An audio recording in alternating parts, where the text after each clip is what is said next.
Hello,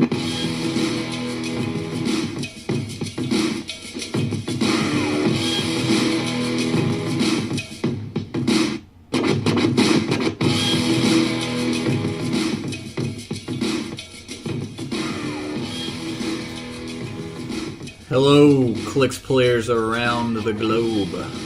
Welcome to Dial H for Heroclix. I am your host, Hunter Smith. With me today is the sexy man, Mr. Drew Alderson. Hey. I always get hopeful that it's going to be me you're going to announce. And the sexy man, Keep on hoping. Drew Alderson Part 2. And Austin Smith as well. Okay. He's there too. Consolation prize. Consolation prize. Welcome to episode 65. You're third behind me twice. You didn't think it was possible, but it just happened. So we hit a milestone. We did. We actually, on Podbean, have hit 100,000 plays. That's over, of course, not once. On one episode. On one episode. No. That's over each of our episodes. But that was a nice little milestone that popped up this past week, was 100,000 plays. So thanks all of you guys who use Podbean. If you don't use Podbean, it's a pretty cool website that has a ton of other podcasts, and you can set up, kind of similar to iTunes, except on the PC. And then you can bring up your account. You can, all your podcasts that you choose to follow, all you do is click the follow button beside it, and you can, it'll pull up all the recent episodes, and you can pick and choose what you want. So it is nice because you can do it at work and stuff, and you don't have to have your phone out and risk getting in trouble or whatever. But anyways, for those of you guys who don't know, we do have a Podbean website. That's our main website. But yeah, 100,000 plays is pretty nice and pretty impressive. So we want to thank all of you guys out there. I mean, I'm sure it's got to be way more than that because it does not count my iTunes hits either. Because Apple will give us the data. So yeah, it's pretty nice. And then on average, we get right when an episode comes out, we get about 1,000 hits on Podbean, and then over about a month, I would say it goes up to 2,000, and that's just on Podbean. So like we just said, we get more than that on iTunes too. So very happy. Thanks you guys for the support, and as we say,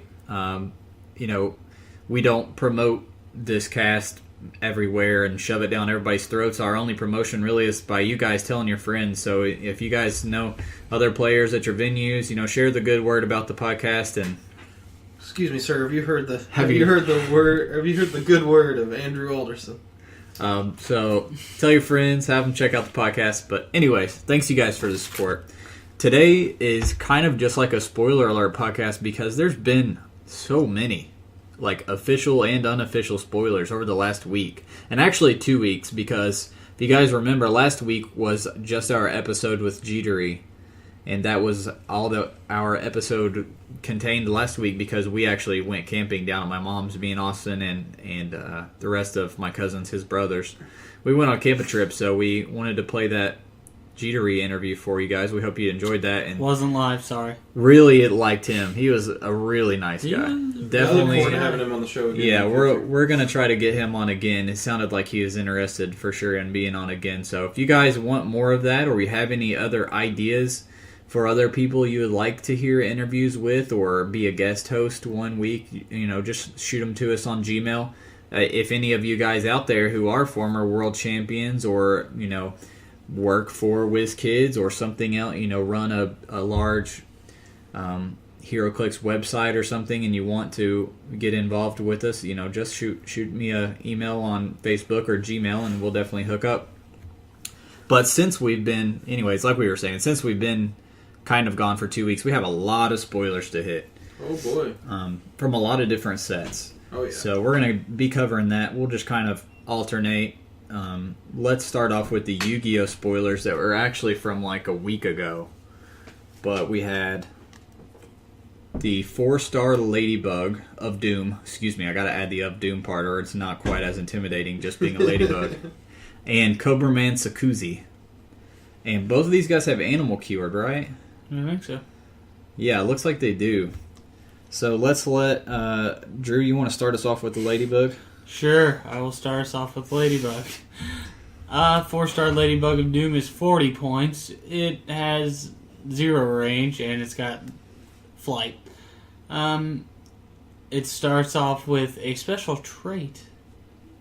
Modify 4-star Ladybug of Doom's attack and damage values by +1 when targeting a character of 100 points or less with an attack. So, I guess that ain't bad. Only 40 points for the figure, too, which is really cheap.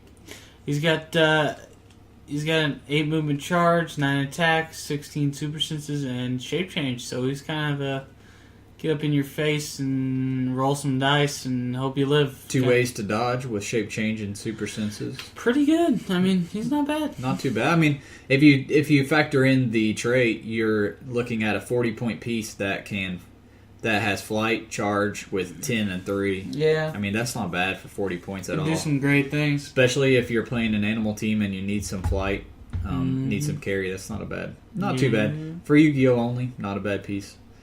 And then we have Cobraman Sakuzi. I like this guy. He's pretty sweet. You go ahead, Austin. You like him. You can talk about him. Okay. Cobraman Sakuzi has Bakura, Animal, Earth, and Soldier keywords. He's 75 points. 4 range, no special combat symbols. On his top dial, he's looking at Sidestep, a special attack power, toughness, and damage with 9 movement, 9 attack, 3 damage, and 17 defense. What makes him so awesome, though, is his special attack power. Give Cobraman Sakuzi a ranged combat action that deals no damage. Hit characters, place a Venom token on their card. At the beginning of your turn, opposing characters with any Venom tokens are dealt 1 penetrating damage if they haven't already been dealt damage by this effect this turn. A character with a Venom token may be given a power action to remove all Venom tokens from their card. 75 points for 1 penetrating damage every turn. Mm-hmm. And 4 range on that venomous spit. It sucks that he can't do it close combat also, is the only thing I don't like. You know what I mean? You know, I like. And he doesn't have sharpshooter. Sniper rifle. Ooh, that's cool. That's a good idea. You we learned firsthand today that sniper rifle pretty good, especially on snake. We'll get into especially on snake-based characters. So we'll get into that a little later in the podcast. But it's fucking dumb.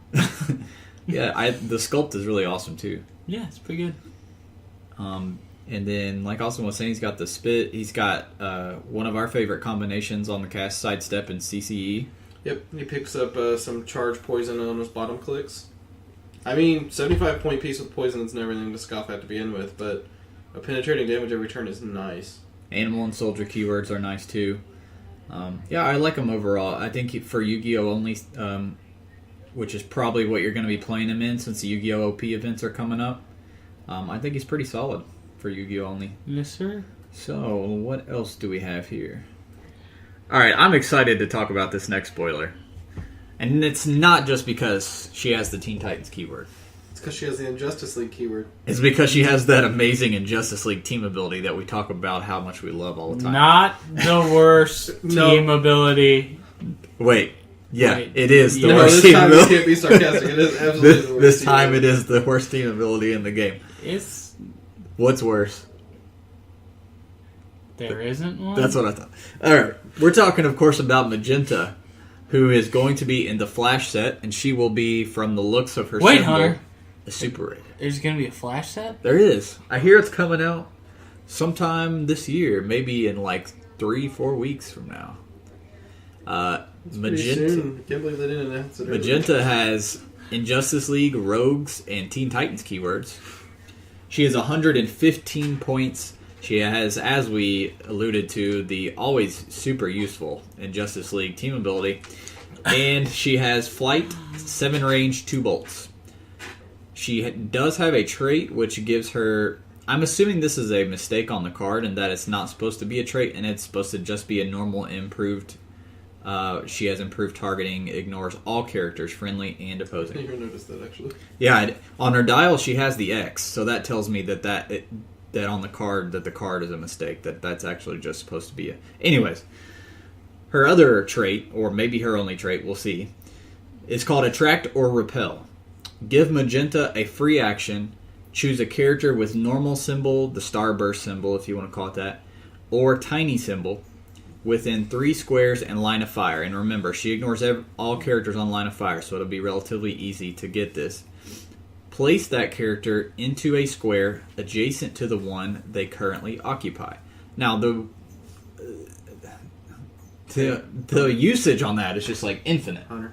What? She makes everybody a shambling man. Exactly. We love on this podcast. We love living mummy. In fact, I'm playing him at GP coming up. I built it. Man. I was building a brute team, and I was like, I can't not have the shambling man on this Man, team. the shambling man. You can bet your sweet ass that he's a future Hall of Famer. He's going to be in the Silver Age as soon as he rotates. There's something else about this figure you should know. What's that? She's not Silver Ring. Oh, we're gonna get so. Sorry, I stopped. So there's infinite uses for that trait. You can basically break anybody away for free because you're placing and not moving. So you could get your own characters out of the way. You could just use it as kind of a free little sidestep. But you're going to see when we talk about her special barrier power here in just a few minutes how this trait is even better on this particular But figure. Hunter, she's got something that makes her even more worth the points. The TA. Yes. Top dial, she has sidestep and then the attack power, which I assume Drew Is it? Yes. So how her attack power works is she can use telekinesis. That's good, I guess. Yeah. Give her a move action, What? and after actions resolve, she can use TK as a free action. Shut the front door. That's right. You're telling me. You heard me correct. So She slingshots people. she slingshots people, then she could move them up again with her trait if she really wanted to.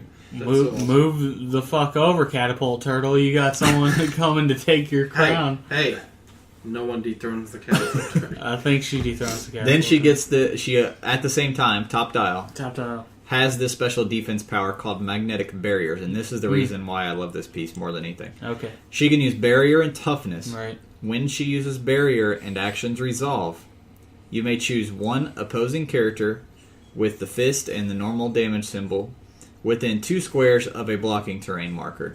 So remember, she has 7 range.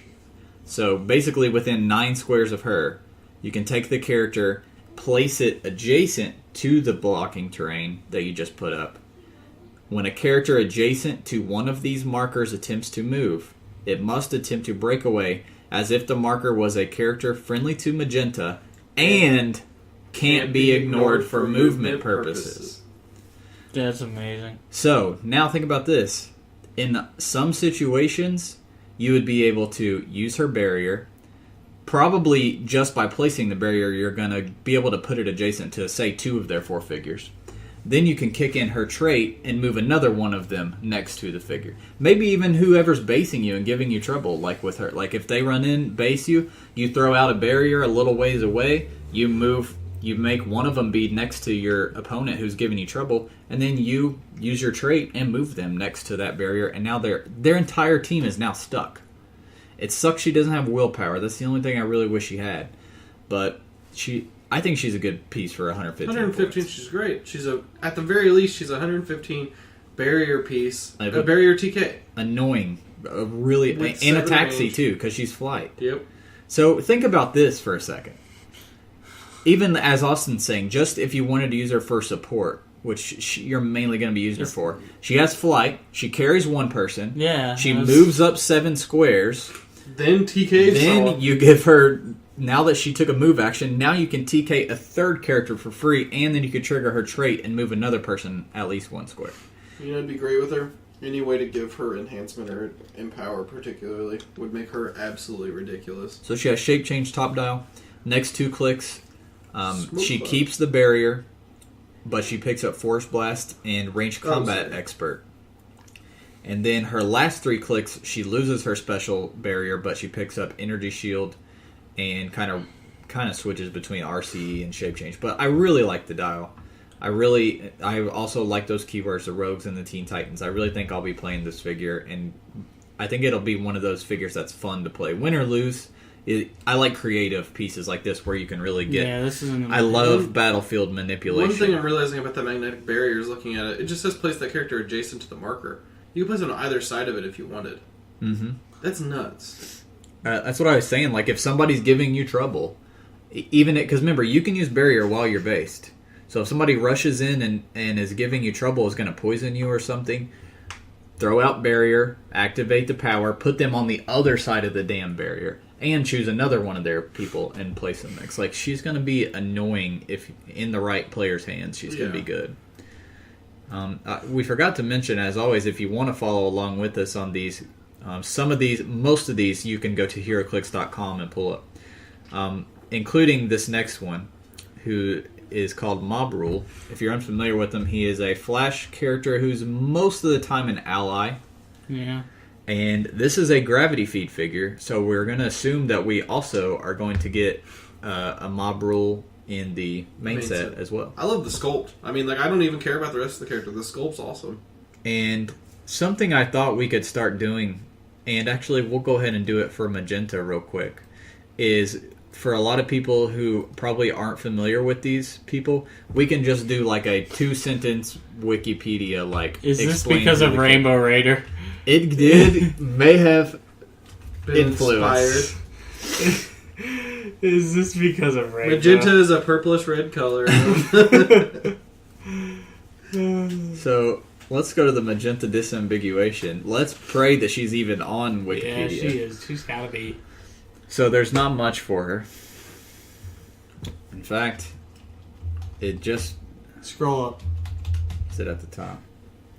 No, it's a list Search of again. yeah. So let's just go down to 3.12. Keep going. So it's right here. This is what it's bringing us to. So No, that's under Cicada. It's just referencing Magenta. so do we click that? Keep going. Scroll up a little bit. There she is. Okay. There's not much. There's only one paragraph. An early concept design for Magenta by George Perez, my favorite artist. Fucking asshole. Sorry. With the character's initial name being Polara. Blah, blah, blah. Frankie Kane was a one-time girlfriend of Wally West who gained magnetic powers which killed her family. Oh, Not knowing her purpose in life, she became a villain and first That's joined right. the Cicada cult and the New Rogues before reforming. So she started out as a bad guy and turned Yeah. into a Teen Titans. She can generate and control magnetic fields, which she can use to move, lift, and manipulate ferrous materials, so basically Magneto. She can focus her powers into blasts of concussive magnetic force that can shatter steel or fire electromagnetic pulses to disrupt electronic systems. Hey, man. She can concentrate her magnetic powers into a protective shield that repels metals and most physical assaults by surrounding herself with an aura of magnetism that has an equal polarity to the Earth's own geomagnetic field. She can cause the Earth to repel her upward and thereby fly by magnetic levitation. So yes, So she is Magneto. Magneto. In fact, even in the sense of she started out as a bad guy and now has turned into a Hell, good guy. you could call her Mags and get away with it. Then the next figure we're about to talk about is Mob Mob Rule. Rule. And let's see. We're gonna I don't think it's in. I We're don't gonna think have to Mob go Rule is on. to DC Wiki. Mob Rule is not even popular. Well, Mob Rule is kind of relatively recent in Flash Comics too. Let's see if anything comes up for Mob Rule. Comic Fine's an accurate site. Comic Line's usually really good on stuff.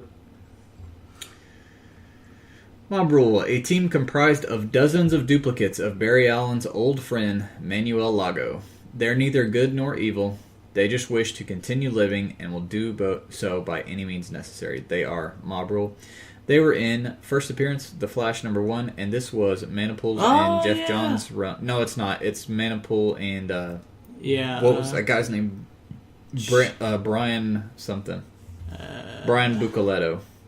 So this was the New 52 Flash, which has been pretty decent so far. I like it. Manipul, anything with Manipul's freaking art is just ridiculous. So Mob Rule, the figure, The figure. again in the gravity feed. So this is one of the rare figures in HeroClix that, while it's not, I would consider it a generic. Yes.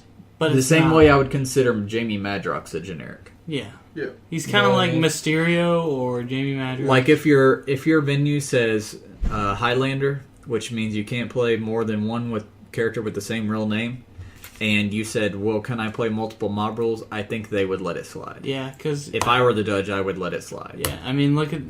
Just... But to be fair, not all judges are as cool as you, Hunter. It's true. Man, there. But most Most. are probably. Anyways, Assassin and Spy keywords. Assassin. Only 40 points. Only 40 points. Trait called Growing Our Ranks. When this character takes damage from an opponent's attack, roll a d6 after the action's resolved.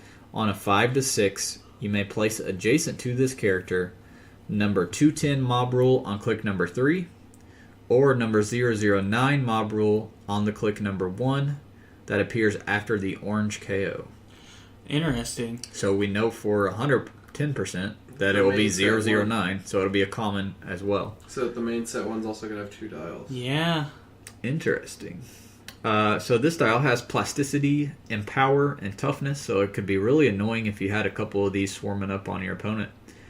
And then 2 clicks of flurry, one of which has precision strike, which is a great combo.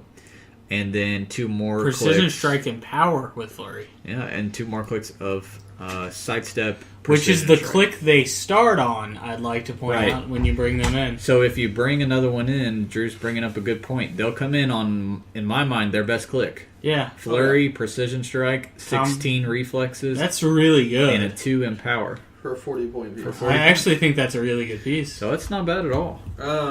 What's his range value? 3. Oh. You know what? They kind of remind me of Nowhere Soldiers. Yeah. That's what I was thinking. Which we've played a decent amount of. But we to truly see if they're amazing or not, we need to see the main set too. So we'll yeah, see. that's true. It may be even better. That's Who true. knows?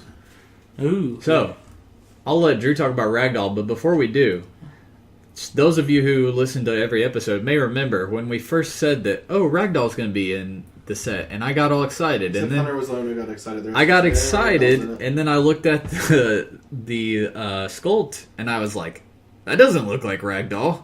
Who the hell is this guy? And I was like, looked it up. We looked it up on Wikipedia. His name was Peter Merkel. I was like, well, that's Ragdoll's real name. It's got to be him. I don't know what the deal is. So I finally found out that this is the father of the Ragdoll that I'm familiar with. So the Ragdoll from Secret 6, which is the one I'm familiar with, and some of you guys, the more recent one that's actually been in comics lately, this is his son. This is the father of Secret 6 Ragdoll. Okay. He's an old school villain. If you had to pick a number to describe this dial, what would it be? I'm going to go with a 9. Okay, Is that so a safe bet? this guy has 9 movement his entire dial. He has 9 attack his entire dial, which is insanely strange. 4 out of the 5 clicks, he has a 17 defense. 1, he has a 16, but he has combat reflexes that click. But he has top dial combat reflexes too, so, I mean, he ain't bad. He's an annoyance piece, it looks like. He to is me. annoying as fuck. His dial's mirrored. Yeah. Yeah. So, he's got a special trait, which it makes him worth the 60 points, in my opinion. Characters that move in a square adjacent to Ragdoll and then a square not adjacent to him are dealt 1 unavoidable damage after actions resolve. So even if they ignore you and they don't have to deal with your plasticity, Exactly. they still don't really want to go near you. Yeah. He is just annoying. He's got shape change. He's got some incap. He's got some perplex. He's just got a good amount of everything. He's always got plasticity. His dial is very, very good. And for he's a 60 wild points. card. And he's a wild card, which is important. What's one of those team abilities that's really annoying to have? It's absolutely ridiculous. Injustice League. Society. Yeah. So Injustice Society, Keystone City, which is hopefully a keyword we'll see more of, and Opal City keywords. Yeah, I like him. He ain't bad. He ain't bad. He ain't bad. I think I really quickly. Well, let's finish the dial spoilers and then we'll talk about that. we missed so Shade. I'm sorry, you're correct. So I was really excited for just a second, they also officially spoiled Cheshire, but we have actually spoiled Cheshire here on we the didn't see her podcast team ability yet. before. I'm Or sure. her team-based ability wasn't spoiled with her. Oh, Also, we need to talk about the flash from the gravity feed. we are. Okay. I got to pull it up from Reddit. I got a bone to pick about that piece. So we also have Shade. Shade, awesome. Oh, Shade's very cool. Austin, break it Okay. down. Shade, Injustice Society, Mystical, and Opal City. Huh. We're seeing a lot of that Injustice Society. Here's 6 the range, flashlight. no combat symbols. He has an improved movement and improved targeting for hindering on both. And a special trait, Power of the Darklands. He can use Smoke Cloud and Stealth. Okay, right off the bat as a trait. That's pretty cool. If he has 2 action tokens, he can use Smoke Cloud as a free action. And we've talked before how good free action Smoke Cloud is. His top dial, he's 10 movement phasing, 10 attack, special attack power, 17 defense with super senses and 3 damage with shape change. His second starting click is 8 movement sidestep, 10 attack telekinesis, 17 defense super senses, 3 damage shape change. Now, his special attack power is really good. Before removing Shade's hindering terrain markers from the map, deal 1 damage to each opposing character within range occupying one of these markers. If that character is also adjacent to 2 or more of them, the damage dealt is penetrating. So if you surround people, he just deals penetrating poison to them. I like it. Yeah. It's worth paying 29 points. And it's free. So, get I mean, those. you're doing other crap. Your TK, or, well... If he has 2 tokens, it's free, yeah. Yeah. And then he picks up special damage power down dial, or on a second click and down dial. Hero, villain, what's the difference? Shade can use Perplex. When he does, he may immediately choose a character of 50 points or more and modify that character's combat values by -1 till your next turn and use it a second time. So you... He has to choose a friendly. Yeah, sorry, yeah. So you weaken a friendly in order to use Perplex a second time. And like honestly, he could do it himself. He could Yeah. stealth himself with his smoke cloud, and then he could choose himself. If your opponent doesn't see through his hindering, you could stealth yourself and then choose yourself, and you don't really care because they're not going to be able to shoot you anyways. Yep. And then he's also got a Mystic's team ability. Yeah, I like it. It's fun. It's hard to hit. Shape changing super senses. Yeah, it's pretty good. Supporty Picks dial. up barrier down dial. 2 clicks of regen and prob, which is good since he has Mystic's team ability. I like him. Pretty cool. Regen phasing prop, which is pretty good combo. Yep. Oh yeah, regen facing prop is so good. And let's quickly look into Shade for those unfamiliar, because he is an older character. He's wearing a top hat, Hunter. I assume he's an older character. That's always a safe assumption, yeah. I don't, Gentleman Ghost.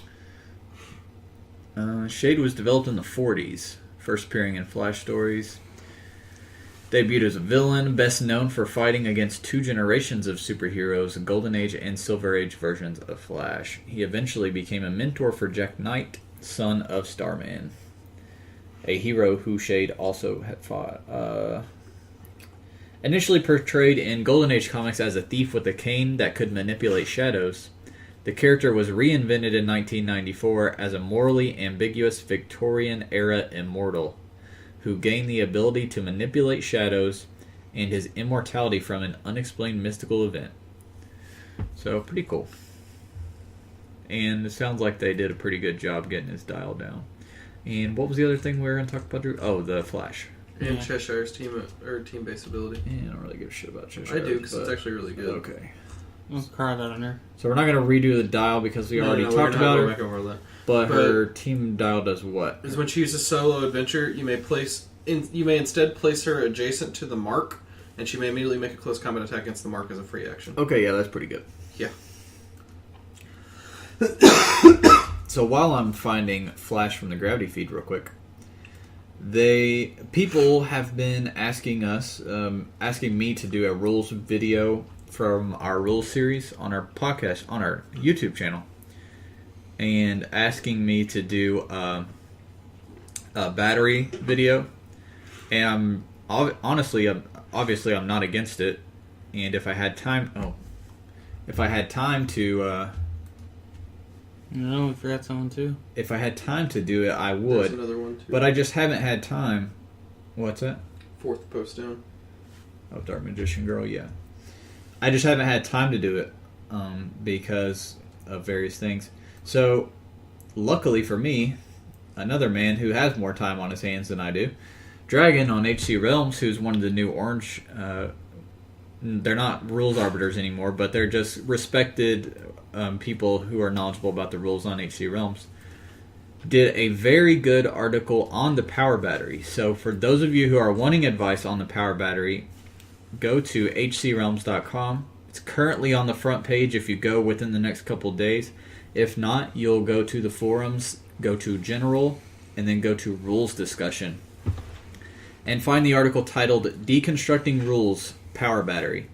He does a great breakdown over all kinds of different questions that come up about the power battery, and then he'll answer them as you post them in the comments below. if you have any further questions. He did one of these on PulseWave here recently. I read through it. It was very, very good. I haven't had time to read his power battery article, but I'm sure he does a very ample job of explaining everything. So make sure you check that out if you're worried about power battery advice still. Now, did we... And Wonder Girl. Did we... I haven't seen the flash from the gravity feed pop up on here yet. Have you guys seen it? It was on Facebook. Okay, maybe it was on Facebook. Austin posted it. Oh. So, I'll pull that up while we spoil... Again, we have tons of spoilers this week. Somebody talk about Wonder Girl for me from the new OP kits. Wonder Girl. She is, she's 110 points. She's got Indom, she's got Flight, she's got 4 range, and she starts top dial with hypersonic speed and Impervious, which is pretty good with the 4 damage, 11 attack. She rolls on to some cool stuff, though. She gets Charge Flurry, which I don't think that's good, but... Not usually effective. I don't think that's a good trait, or a good ability. She's got the special attack ability. When she hits an opposing character with 2 action tokens, after action's resolved, she can use mind control as a free action targeting that character. So I guess that's okay. That's pretty good. That's pretty good. Alright, down dial, she gets some standard Quake and some toughness and some sidestep, and she's not bad. And her team ability, because she's on the new Teen Titans, this team character can use the support and flight ability. So, that's the thing. You don't really want team bases for support. I think she's mediocre. I don't think she's bad. I don't think she's amazing either. She's a piece. Just like the one that they already made for the team base. I don't think she's bad, and I don't think she's good. But that's just my 2 cents. But I'm always welcome to figures with the Teen Titans or Amazon keyword. Both are really good keywords. She ain't bad. Somebody who's really badass, and I don't think we talked about her yet on the podcast, is Golden Glider. Actually, I think we talked about her, but we didn't talk about the figure because we hadn't spoiled yet. Yeah, I had put her on my list of when we did the once, and then we saw that she was going to be in the set, but I don't think we officially spoiled the dial. Golden Glider is badass. She is 100 points on the nose. Oh, no, I think we did talk about her. No. Because I remember that poison ability, and we were talking... Did we? No. She has Rogues and Secret Society of Supervillains keywords. She has traded phasing. 3 clicks, also a wild card, which is obviously important to note. And she has Flight, Indom, and 5 range. She has 3 clicks of the exact... Her dial is very easy to explain. 3 clicks of Stealth, Precision Strike, Super Senses, and Outwit. And then 3 clicks of Mind Control, a Special Attack Power, Energy Shield, and Shape Change. And including that 4th click being going up all of a sudden back to an 18 defense, which could be really good. Damn. 18 Energy Shield? No, that ain't good. And a special poison. Golden Glider can use poison at the beginning of your turn. Choose an adjacent opposing character. All damage dealt to that character this turn is penetrating. Wait, what? Hunter, go over that again. What? Let's rewind. Did I read that correctly? Did you read that? Let's look again. At the beginning of your turn, choose an adjacent opposing character. All damage dealt to that character this turn is penetrating. Is that only her poison that's penetrating? No! Hunter, is it only the you don't damage? even have to poison them. Here's the thing. At the beginning of your turn, you just fucking choose them. And you're like, hey, you're penetrated. It's like Austin on a Friday night. You're penetrated. So not even just her. Anybody. Drew, you're blowing my mind right now. She's nuts. So I'm facing off against a 2,000 point Galactus. I just move her up to him and say, "You fucked." Pretty much. So I'm playing against Silver Centurion, who can't be Psychic Blasted or Pulse Waved, and I just fly. Hey, her you tell that guy ass up there, and I say, "Guess what? You're getting hit penetrated." the bricks. Open your mouth, baby. Here he comes. Yeah, I really like her. I like her as a character, and I like the style. 100-point figure calculator. I mean, she's got to push onto it.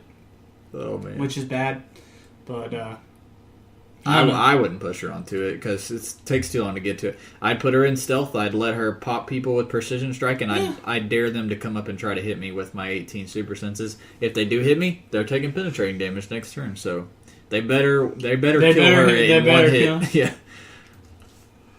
Next up is Dark Magician Girl from Yu-Gi-Oh! Actually, and this is on Heroclix.com. If you Heroclix.com /Heroclix / Heroclix. Hashtag Heroclix. I'm beginning to think that that's not the actual URL. .http / butts. Yeah. But that was Drew's personal website. Austin, talk about Dark Magician Girl. Dark Magician Girl is actually really good. She has Yu-Gi-Oh! Dark and mystical keywords. All critical keywords if you're a Yu-Gi-Oh! Piece. Oh yeah, 140 points. No special combat values, 7 range. On her top click, she's looking at 9 movement sidestep, 11 attack pin psi, 18 defense with invul, and 3 damage prob control. That's cool and all. Not bad. But you know what really makes this piece, Hunter? That trait. Yeah, because when you look at the dial, if you're following along with this on HeroClix.com, you're like, oh, that's a decent dial, but no 140 points? Yeah, no movement attack? Why am I paying 140 points for this thing? Now this trait, Arcane Alliance. Give her a free action and choose a friendly character with a mystical keyword within 8 squares.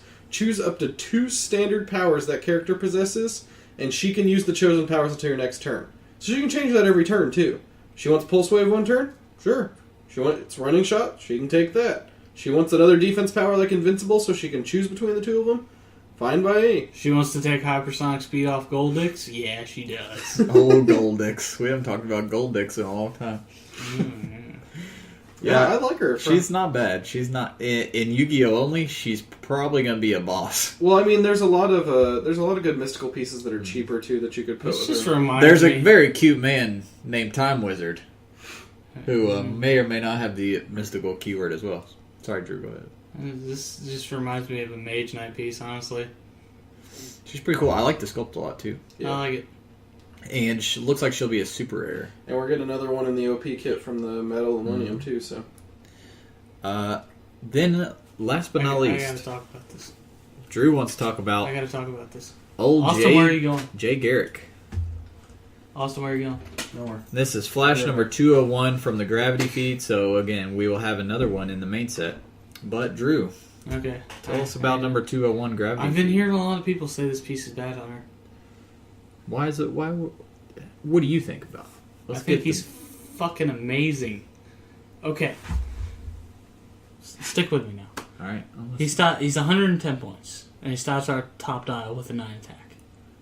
That mediocre, right? I mean, Right. Right. But he's a Flash, so he has the Speed Force trait. He moves at least one square, and when hits one more just character, you may place a speed token on his card. After action is off, increase the Flash's speed value by the number of speed tokens on this card. Okay, not bad. That's pretty good. He already starting off at a 14, so That's pretty good. Now, he gets Blessings of Mercury. He can use Sidestep. When he does, his lock speed value is 2 plus the number of speed tokens on this card instead of 2. shit. So on top of the 14 movement, he can sidestep and maybe more than 2? Yes. All right. So, and then he gets a special movement ability. He can use Hypersonic Speed when he hits an opposing character. It generates knockback, and the character is knocked back 2 squares for every click of damage it takes. That's a lot of squares. He hits an opposing character, It it generates knockback, and the character is knocked back 2 squares for every click of damage it takes. Not too bad. I like that. Annoying as shit is what he is. He has a perplex to get his attack up to a 10. Yeah. But Who cares when he can run clear across the map and around a corner? Okay, so let's do the math. You're being a complete shithead, and you've got 3 tokens on your card, right? All right. So that's 5 from Sidestep and 17 movement Hypersonic.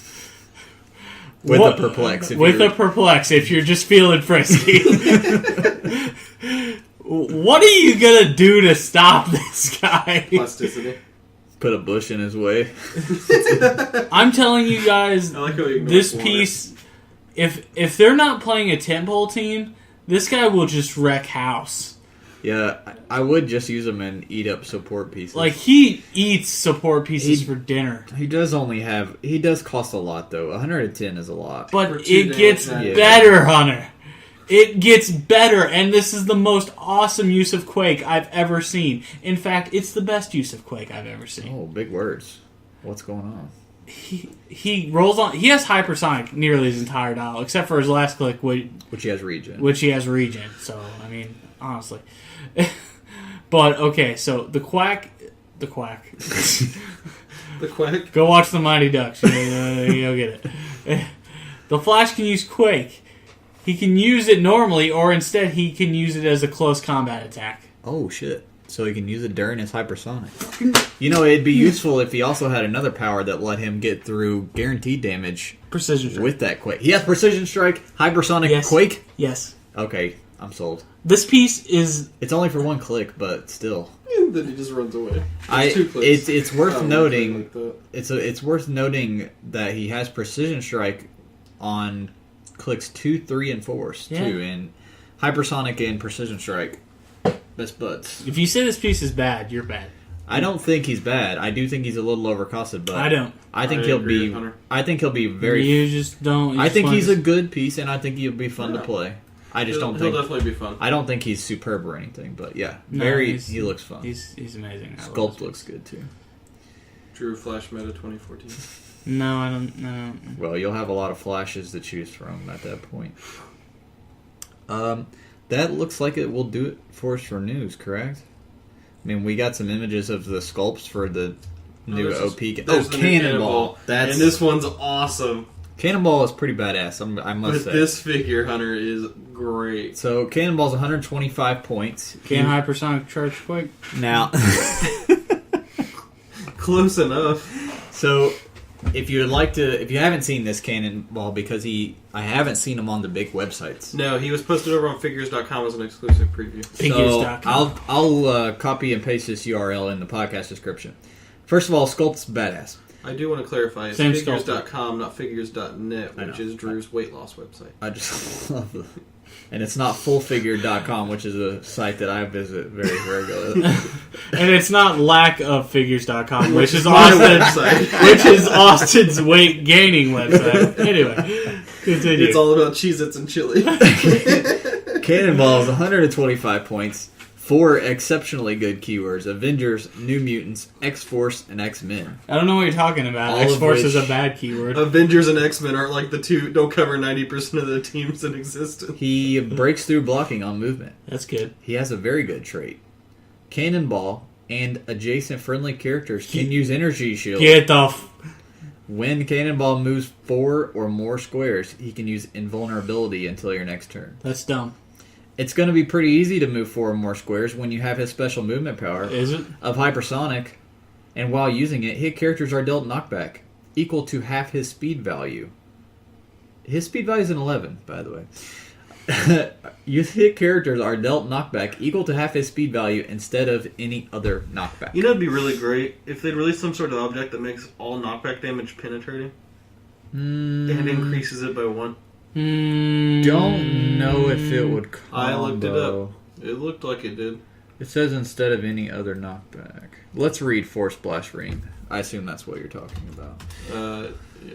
Let's. Yeah, I don't think it counts. It's gonna be. Impact Beam. It's true. It's called Impact Beam. It's gonna be interesting. Let me. Impact Beam just states knockback damage dealt by this character. This character can use Force Blast. Okay. First of all, he doesn't take. This is an interesting situation for me to. Yeah. Would be an interesting question, because his movement power is not giving him Force Blast per se. But it's It not just says he can use hypersonic speed, and while using it, hit characters are dealt knockback equal to half his speed. I don't think that matters, though. It would matter, because if it said, and while using it, he can use Force Blast and blah, blah, blah, blah, blah, yeah. then this wouldn't matter at all. Alright. But You can't get two... But Impact Beam's knockback damage part's a separate A part. target is knocked back equal to twice the d6 roll for Force Blast. Knockback damage dealt by this character is increased by 1 and is penetrating. And because the Impact Beam's never had any... The part that's throwing me off, Austin, is this very last part where it says, instead of any other knockback. Because I it's know, but inferring to knockback damage. We've never had any issues with Impact Beam not working with other sources of knockback. We also haven't had anything that Yeah. literally says instead haven't of really- any other knockback. What other sources of knockback are there? I've Besides never that? seen a figure say instead of any other knockback. It's actually a very unique situation. Okay, I will find it weird if it doesn't work. Just because I see what you're saying, but the fact that he's still the one dealing the knockback should mean the knockback. All I'm saying damage. is that's the thing that's keeping me from saying yes, it would work. I don't know, honestly. Knockback damage dealt by this character is increased. It's interesting. I don't. I think it'd be hilarious because you knock someone back 6 and they freaking. Seeing at hit characters are dealt knockback equal to half his speed value. This is something to post on the rules forum. If I had to make the decision, I would say yes, but I'm not 100% sure that that's what they're going to say. It definitely needs to be ruled on officially. Yeah. They're going to have to go with intent on it. But anyways, regardless of whether... He doesn't even need the damn Force Blast. But it's awesome. He's freaking ridiculous. But That's it's so sick. awesome. So let's sum up what we have so far. He's an 11 movement hypersonic with a 10 attack 3 damage. 17. After he hypersonics and hits you, top click... that is, he just hit you for 3. He knocks you back half his movement, which is 6, and deals you that as well. So if you don't have a reducer, that's 9 damage, by the way.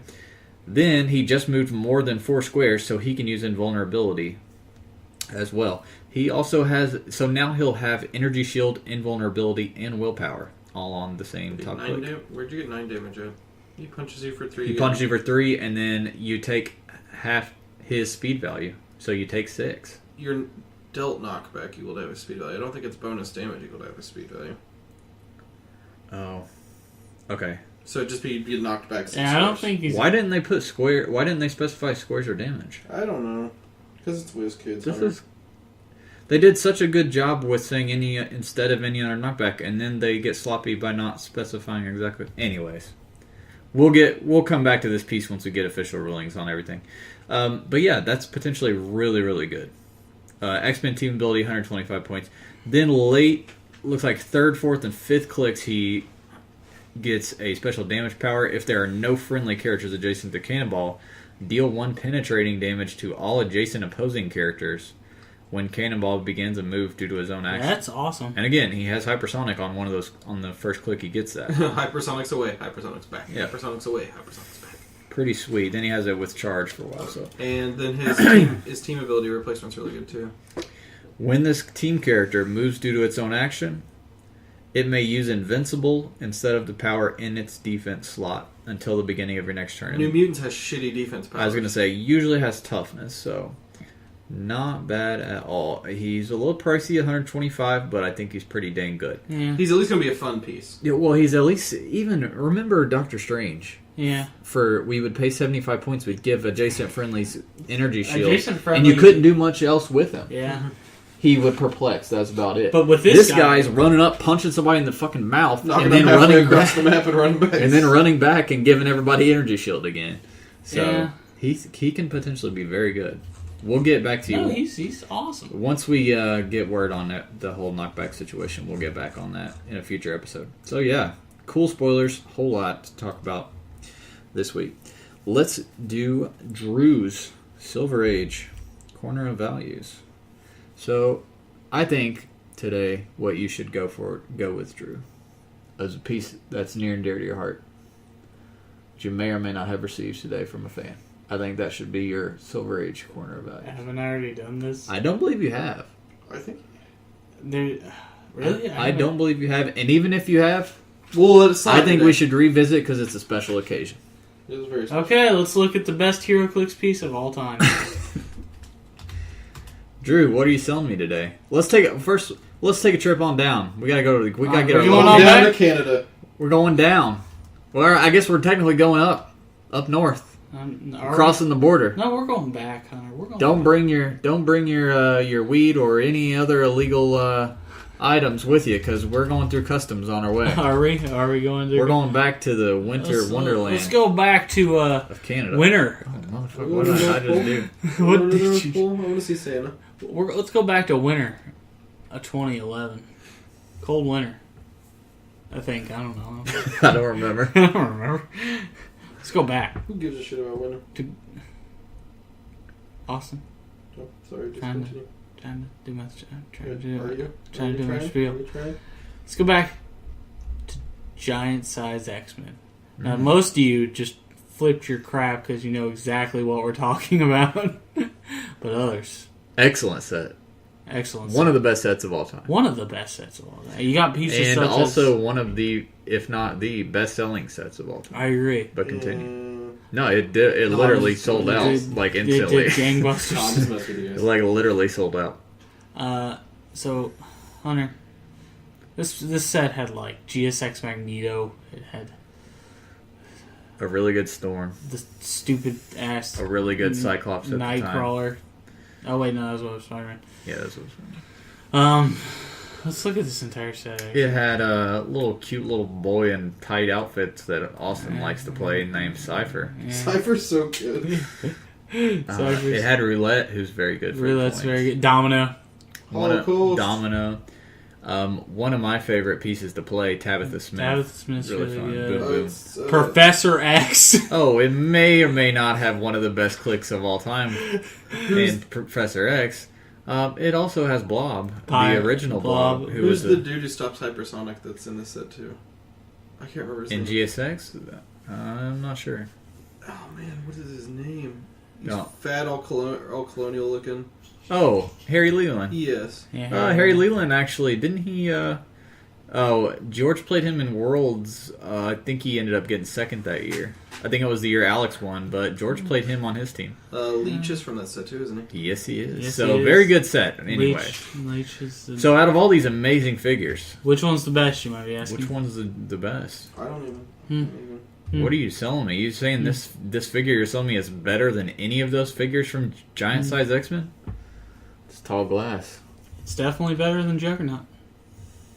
Juggernaut's such an amazing piece too. I know, he's pretty good. So what am I getting? What kind of point value are we talking here? And, under 100 points. That's the sweet spot. That's That's why I sweet. like it That's, between 90 and 100. What, Ni- 93? About 93. All right. About 93. A very good, not bad keyword. What we getting? Brotherhood's not the worst. Brotherhood is pretty good, especially these days. There's a lot of good Brotherhood figures. It's pretty good. Any other keywords that might be good for building theme teams with? No, Weapon X, Marauders. Not bad. Marauders is pretty good. It's a king. Guy Marauders. So you... Anyway. Oh, Animal too? Animal? Yeah. I wonder. Really? Yeah, you didn't know. All right. Why? Anyway. You didn't know? I even... Never mind. So, the piece we're talking about, if you don't know, you haven't listened to this podcast long enough, it's the best piece of all time. And that's Giant Size X-Men 40, Sabretooth. And you might be saying to yourself, Drew, Giant Size X-Men Sabretooth is not the best piece of all time. And I would say, bullshit. I would say, straight to your face, get out. You ain't American. Wait, we're supposed to be Canadian. Shut up. So, Hunter Smith, let's go back in the day. How often did you see 12 attack? Was this the first 12 attack on a non-colossal piece? It was probably pretty close, especially for under... You know what? I think there's some old pieces that do. It's worth looking up. Yeah. Let's see how many pieces before him had a freaking 12 attack. Let's go. Attack value is greater than 11. And just start with that and then go back for him. So, Let's see here. all of these pieces... Okay, hold on. Greater than 11 and less than 150 points. Yeah, that's the key. Because there's going to be more if we get really high. Is 11. greater than 11. Point cost is less than 150. That cuts it down a lot. Yep. So we're looking at around 100 figures total, and looks like about 15 there, and 10, 15, 20, maybe 30 or 40 pieces Yeah. in total had 12 attacks, and not many of them have them on top, and they also fall off very, very quickly. A lot of them are actually Hulks and big beater pieces that get them like mid-dial. Anyways, so not very often at all. Yeah. Not near as often as today's. But Especially not for 93 points. yeah, he's pretty much the lowest one I've seen. And it gets better. He has move and attack. He has Indom. He has combat reflexes and super since his top dial with a 17. Oh, nice. Yeah. Yeah, I like that. I dig that. Oh, it gets better. It gets better. He's got one of the most unique attack abilities in the game. I think only Thanos is better because, like, it's just like, you can't heal. Yeah, but Thanos also costs like 300 points. Yeah, so for 93 points, Sabretooth, when a character takes 3 or more damage from Sabretooth's attack, that character can't be healed for the rest of the game, even if this power is countered or lost. So, you need to do 3 damage to their big piece, and he can't regen, if you outwit him, he's done. He can't come back. That means Dracula's done, that means... Well, there was a game where we were facing each other. You had a Brotherhood team. I had a Sinister Syndicate team. 2 of the teams that we each respectively play a lot. Yeah. And Lizard's known for staying alive for infinite amounts of time, especially with Anger's Hammer. And you smacked my Lizard one time, and I was not allowed to heal for the rest of the game, and that was huge. That was huge. So, because Lizard's a really good piece. There's definitely a good ability to have, especially in certain matchups. These days, think about how many resources give Steel Energy now. Yeah, I mean, like, this could be pretty dang useful. Yeah, he gets. The thing is, though, this guy, like, he stays relevant. He gets up in your face, and then you start hitting him more, and then eventually he rolls on to Blades, and like Blades exploit region, and like he's just in your face. Like, this piece doesn't go below a 9 attack, and he's got 7 clicks for 93 points, which is a relatively healthy dial these days. Yeah. He holds up. And super senses for the first 5 clicks. So. This piece is near and dear to my heart. This is my piece. Not a bad figure at all for only 93 points. So how much are we expecting to pay for this figure? I know GSX figures are a little pricey just because, again, as we alluded to, it's sold out. Yeah. So, what are we thinking here? Probably $10. One of the pricier pieces on Drew's value corner at $10, but I think it's worth it. I would. And I'll also say one of the best sculpts. I mean, quite love the detail on the sculpt. What would make that sculpt better, huh? The only thing I think that could potentially possibly make the sculpt better would be like a trench coat or something. Yeah, I mean, only a saint would do that. Only a saint. So for those who don't know, who don't follow our Facebook, Heretics and blasphemers. friend and fan Tony Bradley drew a Sabretooth with a trench coat, and it looks amazing. Sorry about that. It looks amazing. And so he's been pretty excited about it all day. He's been pretty ecstatic. I'm pretty. It's one of It is awesome. the top 80 moments of my life. Top 80. Count them down. If you guys don't follow us on Facebook, be sure to find us and like the page and check out the pictures of it. So we really appreciate it. It's actually amazingly sculpted. It looks very good. I was impressed. It's amazing work by Tony. And Tony also gave Drew an idea for a future Silver Age corner. So Drew's going to evaluate it, and if he feels it's worthy, he might try to sell it to us on a future episode. So it's worthy. I looked at it. So I can't remember the name of it. I also had a hidden gems prepared, but I think we're going to save that for a future podcast. Let's move on to community, where we first want to take just a second to promote our rock events because they coming up, and they coming up fast. They coming up really fast. Today's the 11th, Saturday the 11th. Next Saturday the 18th is the annual Dial H event at the Dugout, Indianapolis. Please attend if you can. This is a rock qualifier event as well. I have made it as cheap as humanly possible. It's $10 a person.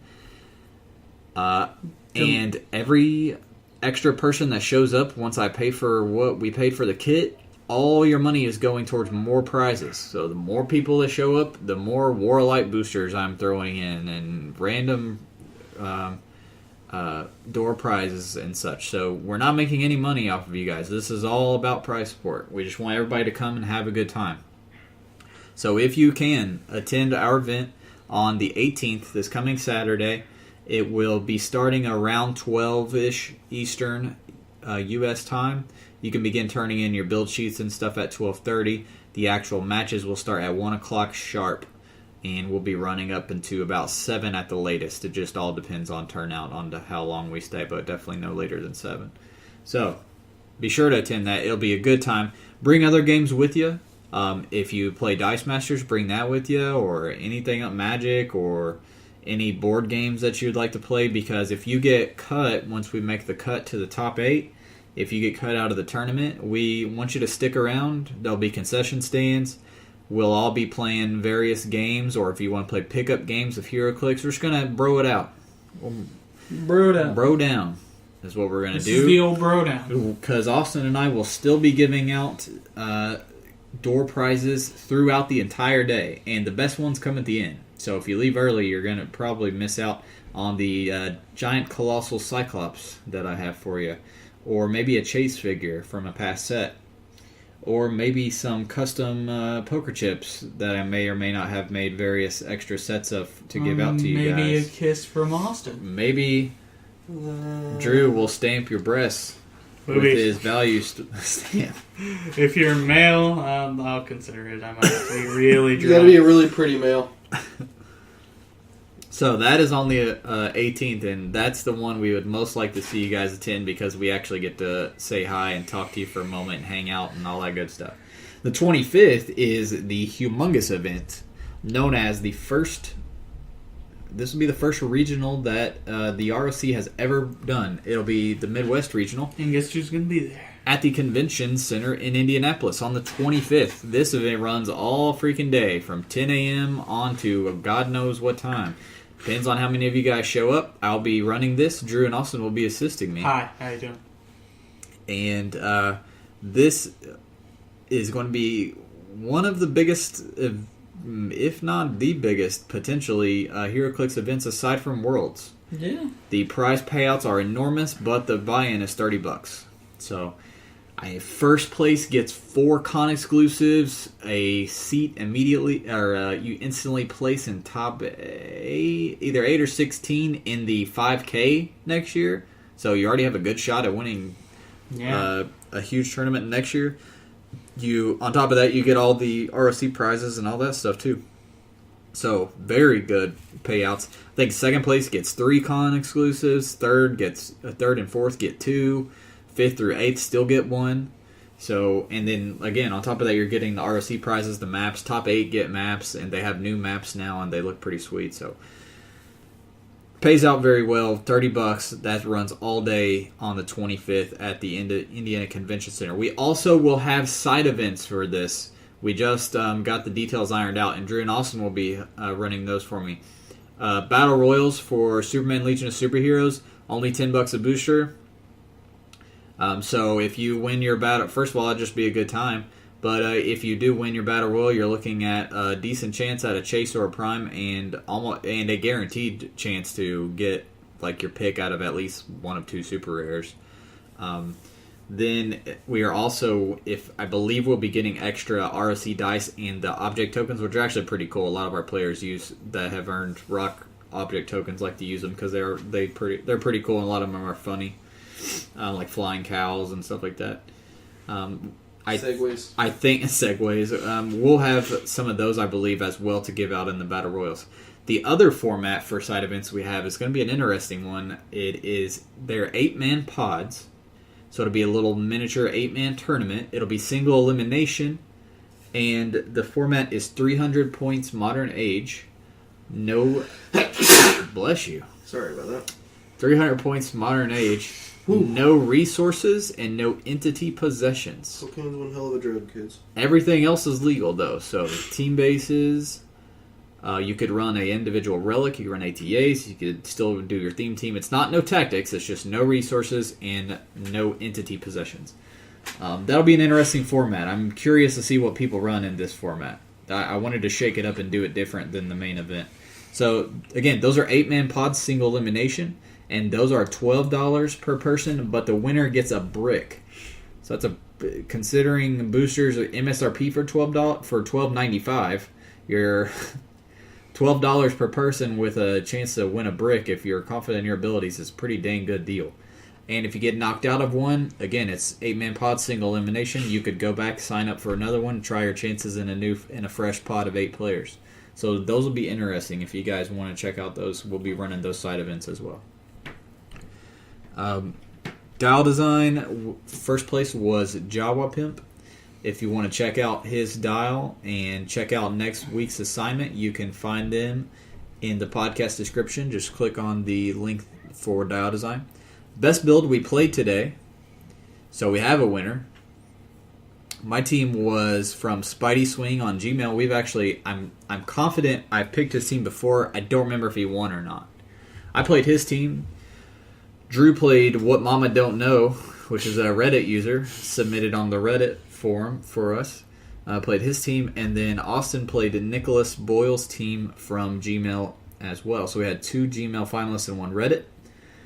The format was 500 points, exactly 5 figures, and it has to be a theme team. Everything was allowed, resources, all that good stuff. My team was a Sinister Syndicate team, which led me to pick them. The main thing that led me to pick them was a combo that we've talked about on the podcast before that I really wanted to try out. Constrictor plus the sniper rifle. Oh my gosh. Had the team was Constrictor, Speed Demon, Vulture, the Hammerhead from the main set of Deadpool, not the Gravity Feed, and I'm forgetting one person. Who was the last one? It was also a new figure. Shocker, who we love on the podcast. Shocker is probably a future member. A future Hall of Value Famer. Corner. Yeah. And then on top of that, I had the green battery with the sniper rifle, of course, the wall, and boxing glove, shield, and decoy. So the key thing that he told me to do is pretty obvious. You give Constrictor the sniper rifle, and you really mess up people's day. It's terrible. It's the worst feeling in the world. On top of that, I was giving Hammerhead the wall, because Hammerhead has a shocking 6 range, and I don't think any of my opponents expected my Hammerhead to have 6 range.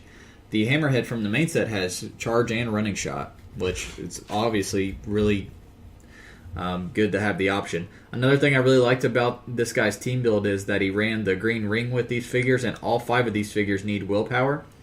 And giving them the willpower was just enough to put them from great to exceptional on all of these figures. So I thought it was a well-constructed team. Speed Demon, I've played against him multiple times. I've been chomping at the bit to finally get to play him.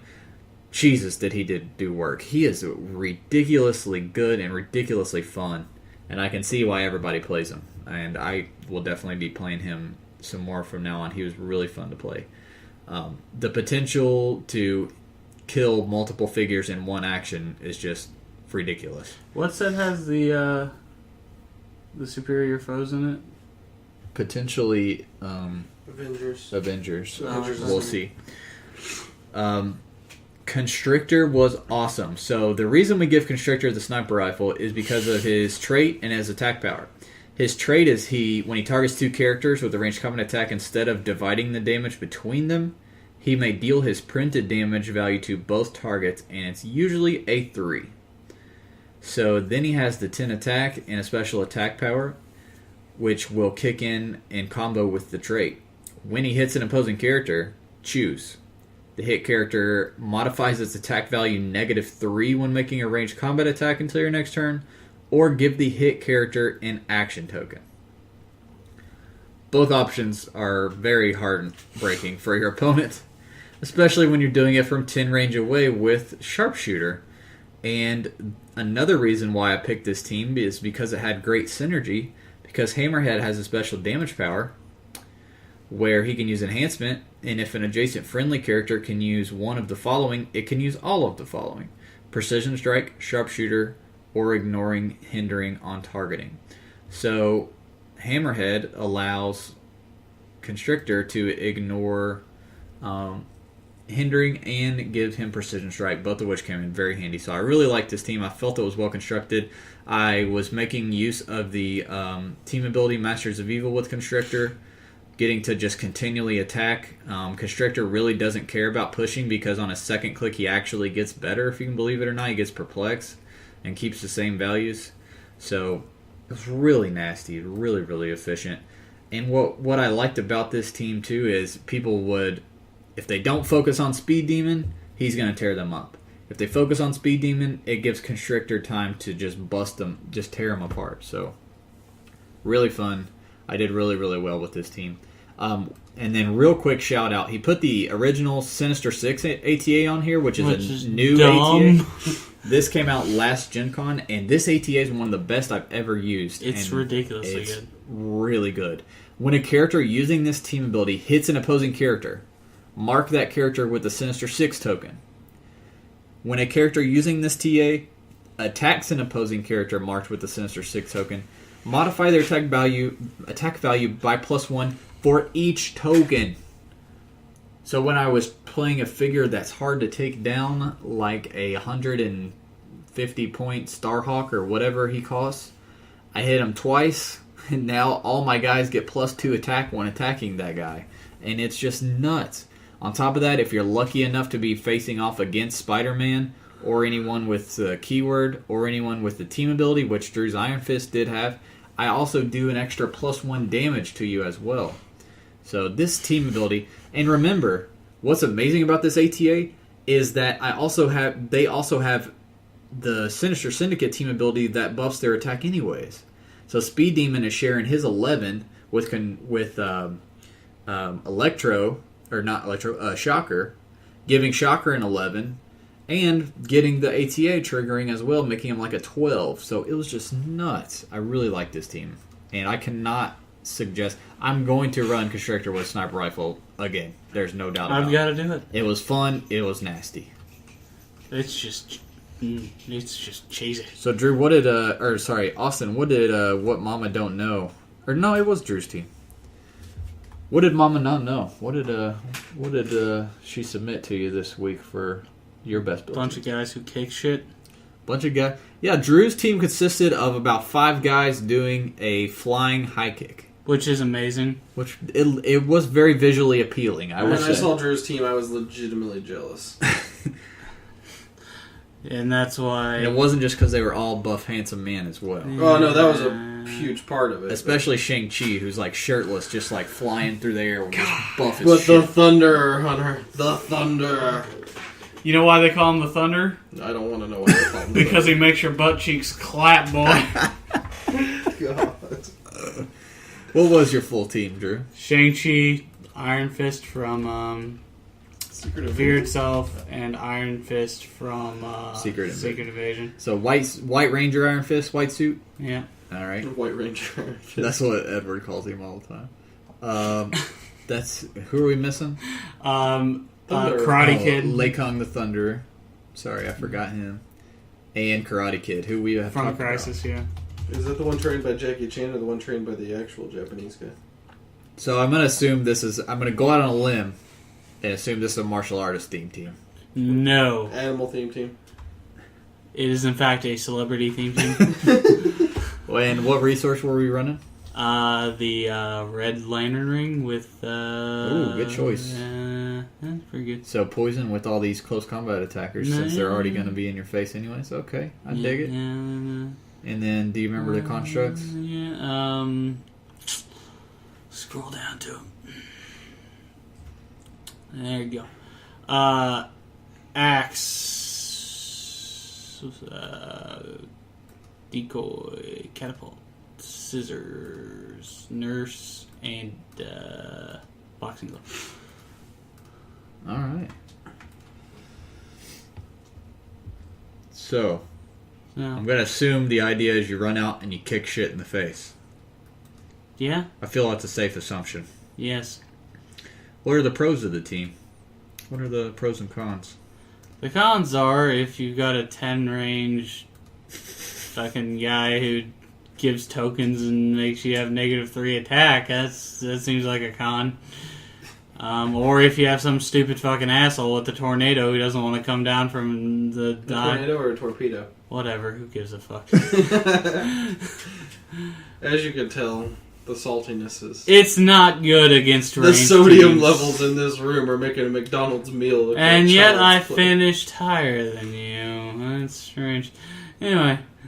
I can assume, yeah, ranged pieces would give them trouble because they almost all have reflexes. Exactly. But what are the pros? I mean, the pros are obviously... The pros are if you get in my face, son, you're gonna be dead. I'm going to assume it's all about map choice with this team. It is. Something like Realm of Death or something with a lot of walls where you can move up. I don't know. You could do some work. Yeah, if they all had hand, that would be amazing. Ooh, that's true. God, I wish they all had hand. But yeah. You need to make generic ATAs. Just give martial artist hand ATA. Well, we have the animal TA. I wish they would make a couple more Yeah. generics. Martial artist would be a good one. Yeah, +1 attack against Yeah. someone sometime. I don't know. Point being, these guys all have high attack. They all have ways to get in, except for the older pieces. And they're all hard to hit in close combat, Yeah. which helps you trigger more poison. Yes, it does. By the way, penetrating poison, when you've got like 3 guys up on them, it's just like, you take 1 damage, you take 1 damage, you take 1 damage. Oprah just like, you take a damage, you take a damage. And then Everyone does. And then you're like, okay, now you take 1 damage, you take 1 damage, and it's just brutal. Poison's so good. So how did you end up doing? I don't want it to. Not bad, not bad. I had to play against 2 range-based teams, mostly. With an annoying, stupid, hypersonic douchebag I'm not going to mention. I'm playing Was that. it the Demon of Speed? He's just going around. He's one of my favorite characters, and you used him against me. Austin, you were playing Nicholas Boyle's team. I want you to... Armor theme team. Was it, Austin? Did you pick an armor theme I team? did pick it up. That seems Did out of, Austin pick an armor theme team? that seems out of Austin's rank. I don't think he's ever picked one of those teams. Now, Austin, what is on this team? Why am I answering to Drew? Why am Austin. why am I on trial here? I didn't do anything. Austin, tell me your team. What's your squad here? Silver Centurion to start. Wow, Silver Centurion, huh? Yep. Douchebag right out the We're gate. fucking coming out of the gate strong. Yeah, man. but it kind of goes down a little bit when you add the Iron Man super rare from the Invincible Iron Man set. I like that guy though. I I think feel like he's- there's he's potential. all right. I feel there's potential to be worked with. He's really good as one of those stealth blockers where you put him on an object in front of everybody and kind of protects them. Mm-hmm. Let's see, what else was there? Ultron from Chaos War at half dial. Always a great, Spawning them drones. amazing piece. I don't know. I don't look good. What else was there? Prodigy from ASM. The chase, Yes. and then a 3-point pog, right? Yep. And the then- trucker is what you gave me, but the guy had specified mechanic. Which Yeah, is he why said I mechanic. lost I him. couldn't find my mechanic, but they have the same value, so it's the same exact piece.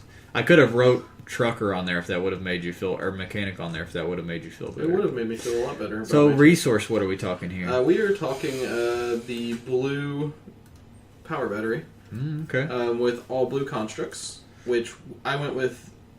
He had specified some specific ones. We actually didn't have access to He all of them. wanted some con-exclusive ones, and I didn't notice they were con-exclusive until we got to the venue. And so we swapped out for a different blue construct that we did have. So one of the constructs was different, which is fine. Yeah.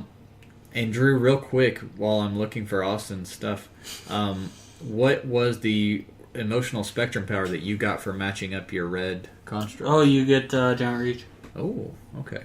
And Austin, Yes. what's your so what do you get for playing all these blue constructs? Well, you know how that Silver Centurion's a little hard to hit. Oh, I don't know what you're talking about. I mean, he can't be Yeah. pin-side, he can't be pulse waved, he can't be poisoned. Drew loved that, by the way. Actually, I didn't really... Why? You had a chance to, and it didn't. He couldn't be poisoned anyway, but Oh, who cares? I had enough exploit to Pound them into the ground, That's baby. true. But Pound them into the ground. the emotional spectrum hope lets Would you say you took him to Pound Town? I took him to Pound Town. Sorry, Austin. Would you say he gave me the thunderclap? Oh, you got the thunderclap, boy. The blue emotional spectrum hope lets you reroll one roll on your opponent's turn.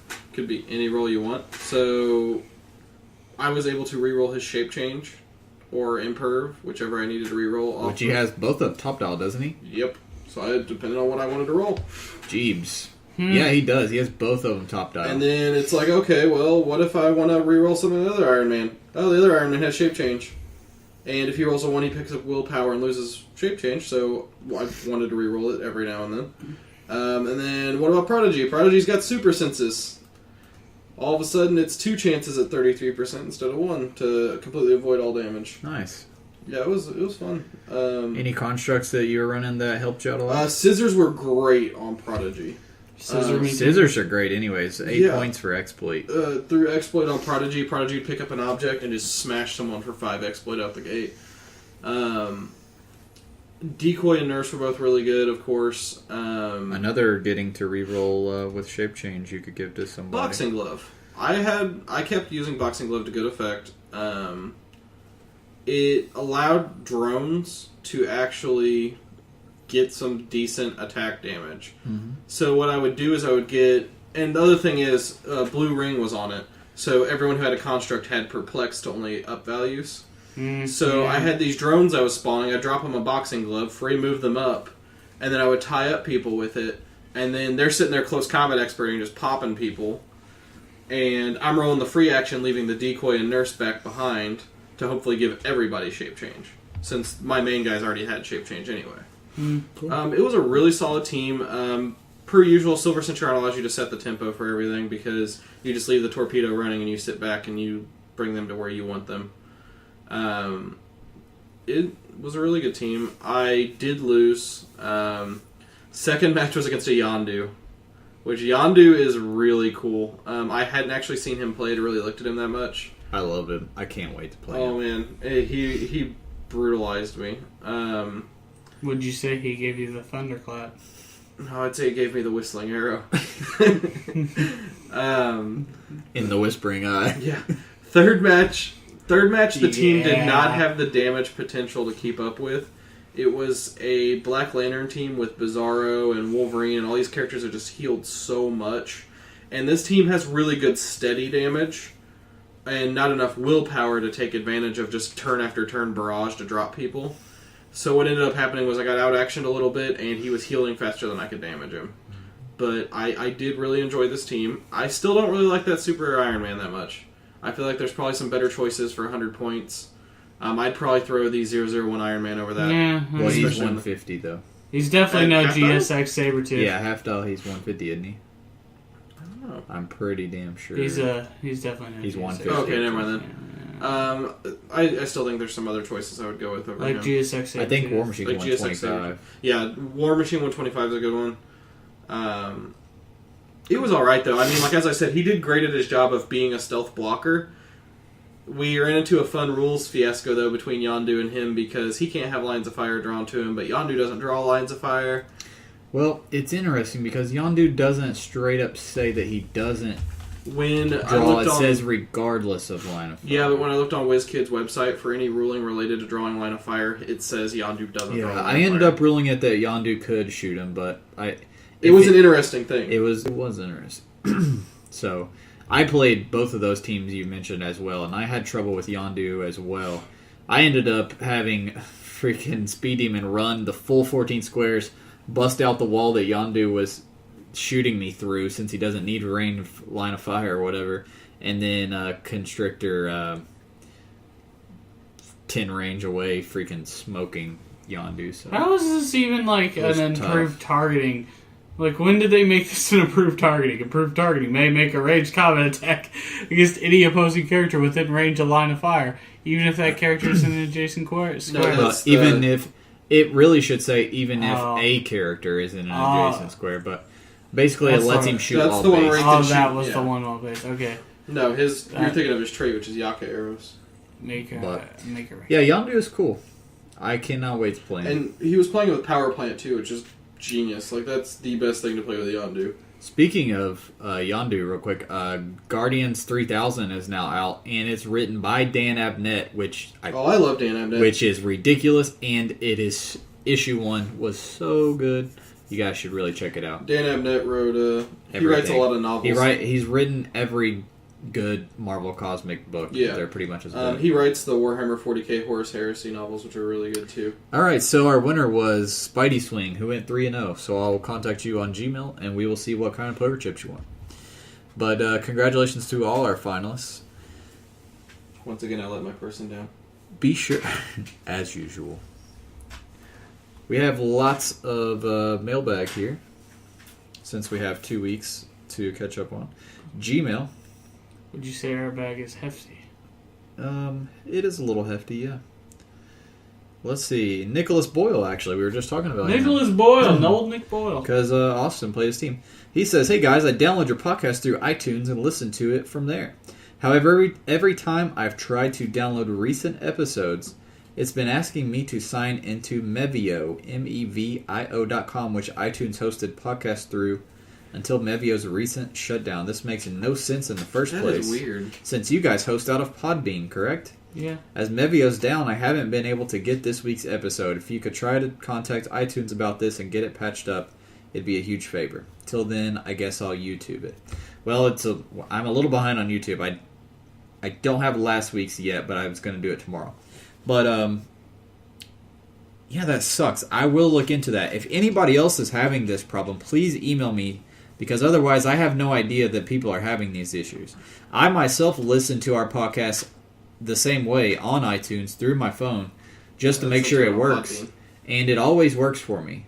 So I never have had trouble. So if you guys are having this Mevio thing pop up, let me know, and I'll look into it.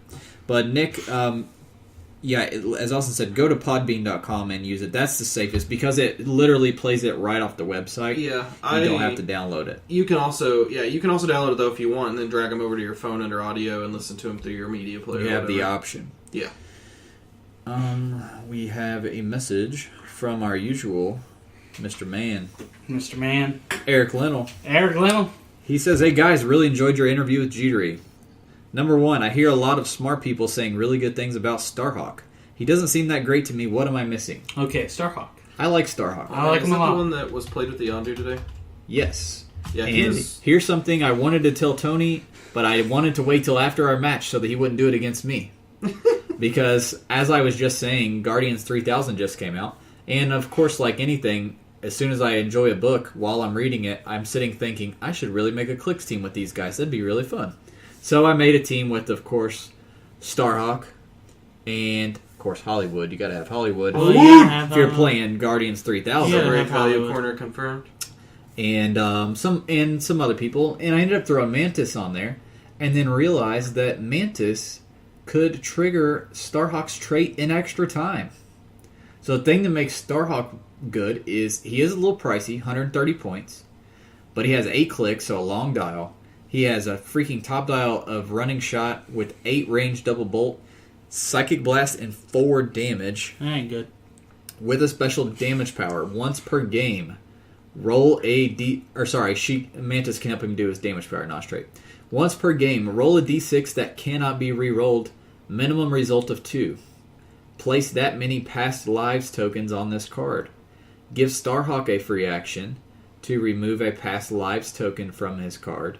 And he can use Outwit and Prop Control until your next turn. So that's pretty good.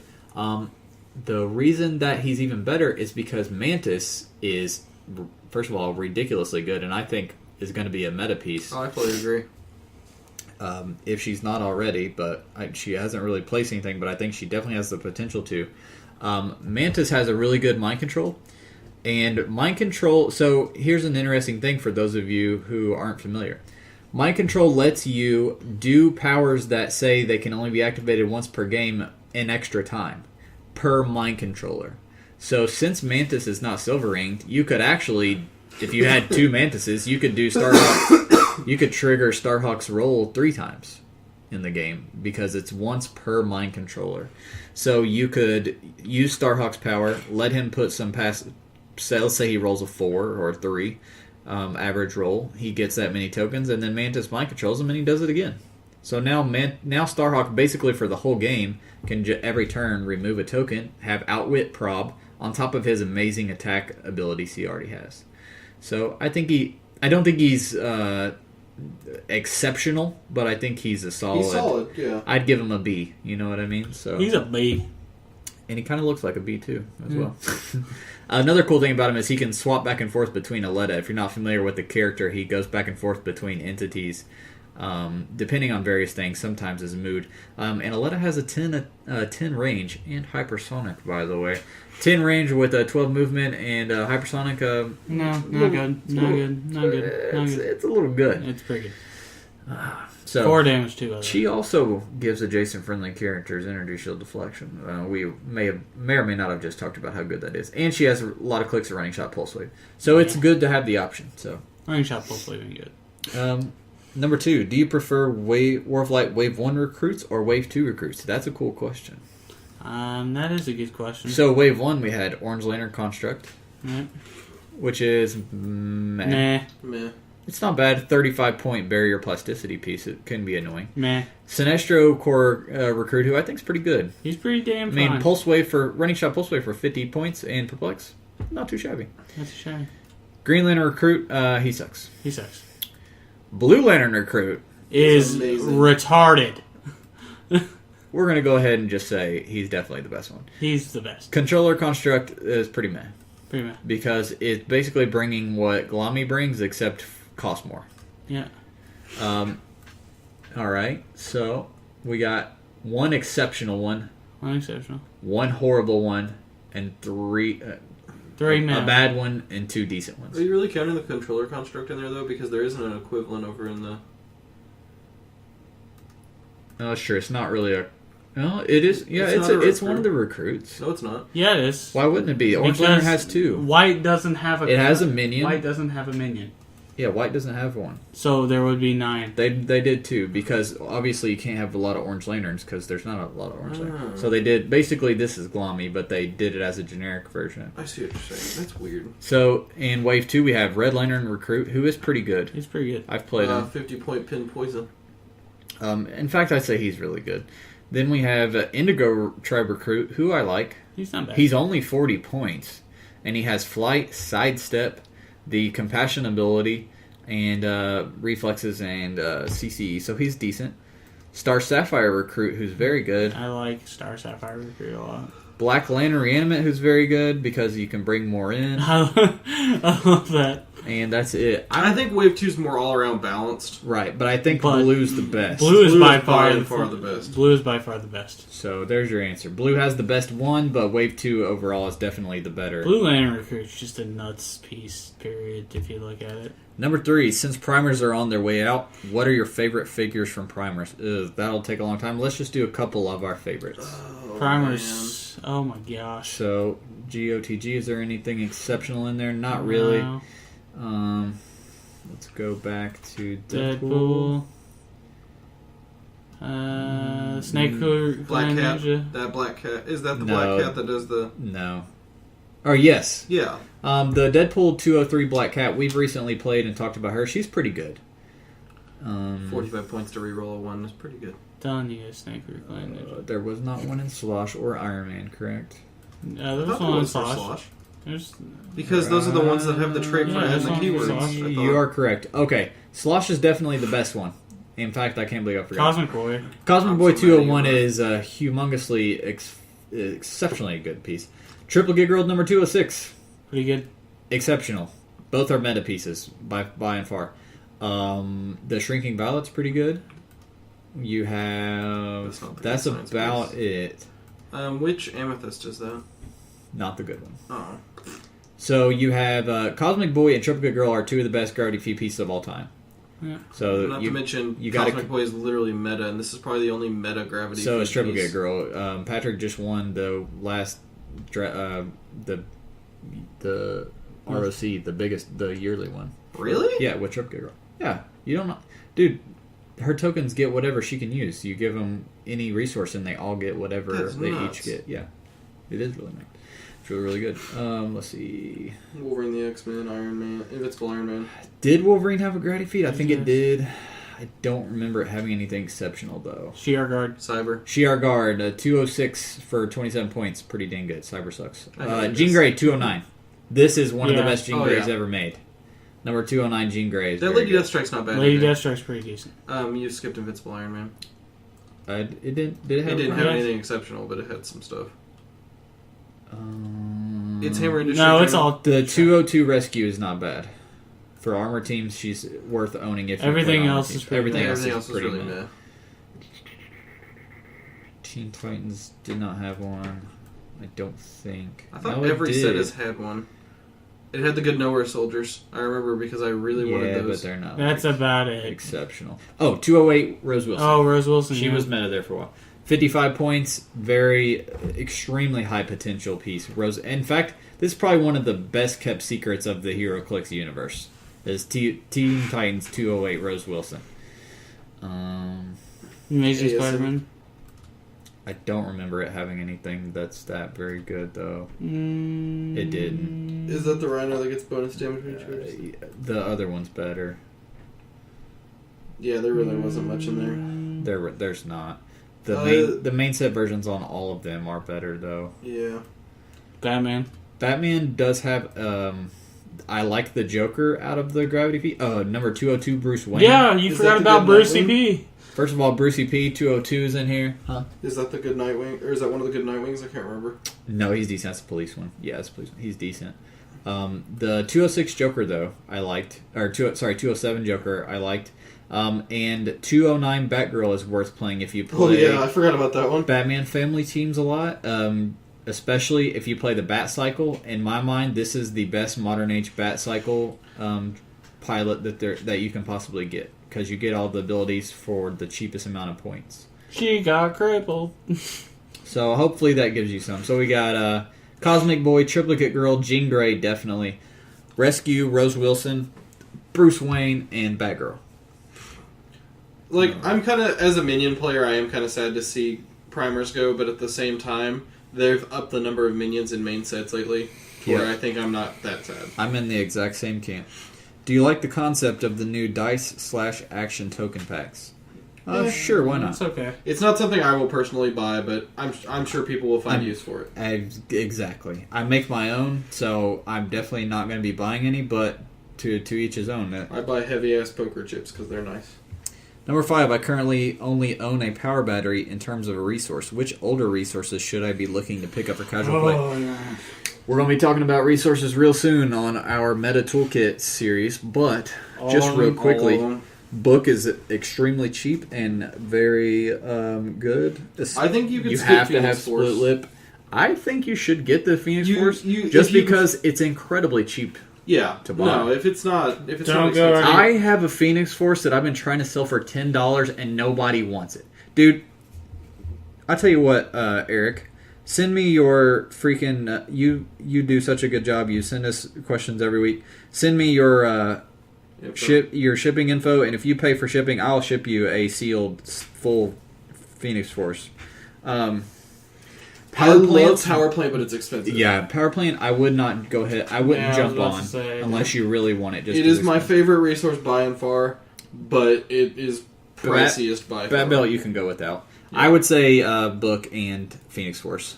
So go with those Batman's two. still fun. That belt's fun, it's also cheap to pick up, but it's gonna rotate out soon.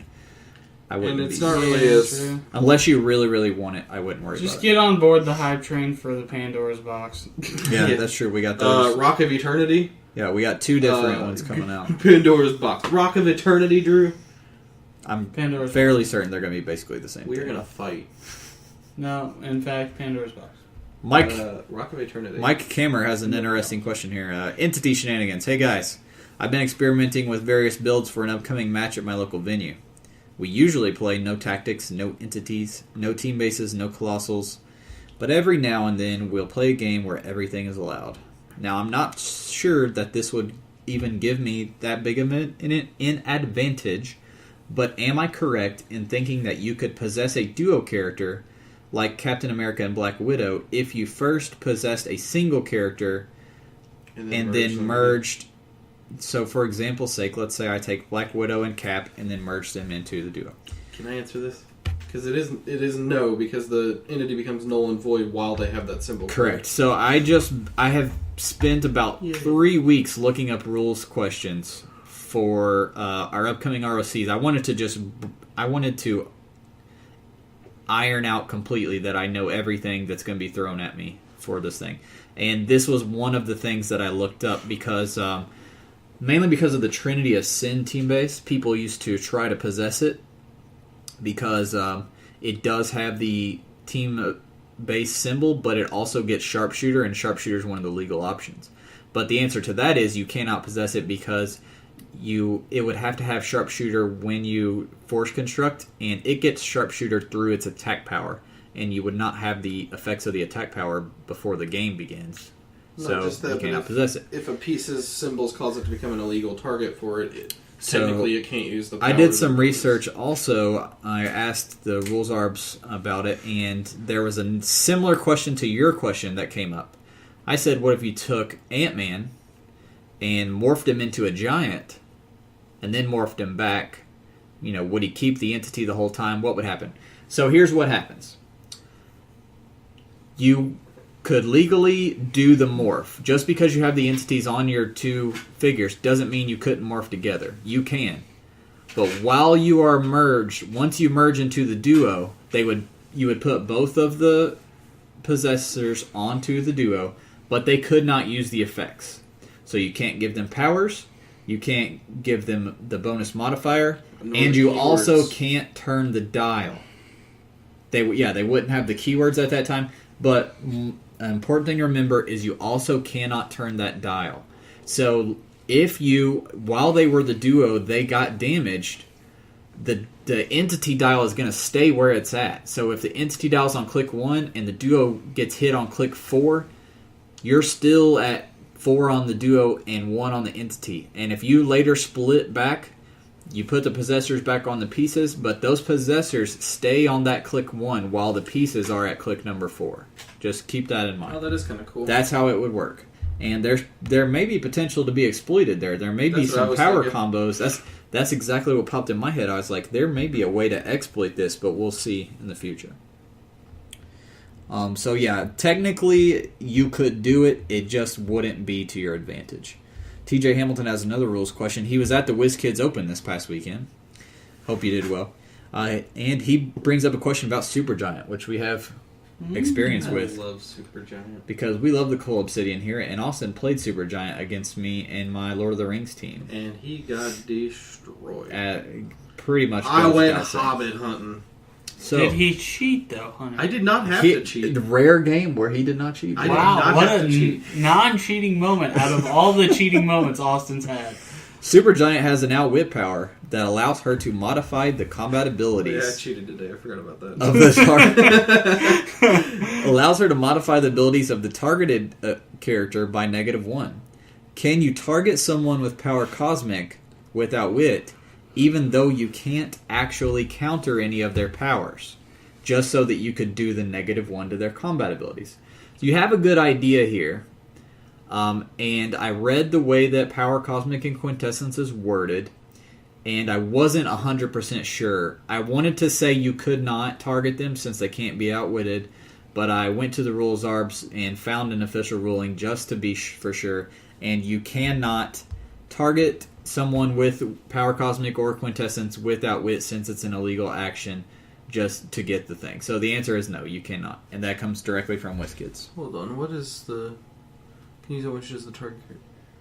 He's saying even though I can't outwit them, could I just target them and be like, oh, I'm going to target them, and you say, oh, you can't outwit them, I have Power Cosmic. Okay, I'll... Here's a note, though. Power Cosmic, does it stop abilities from being?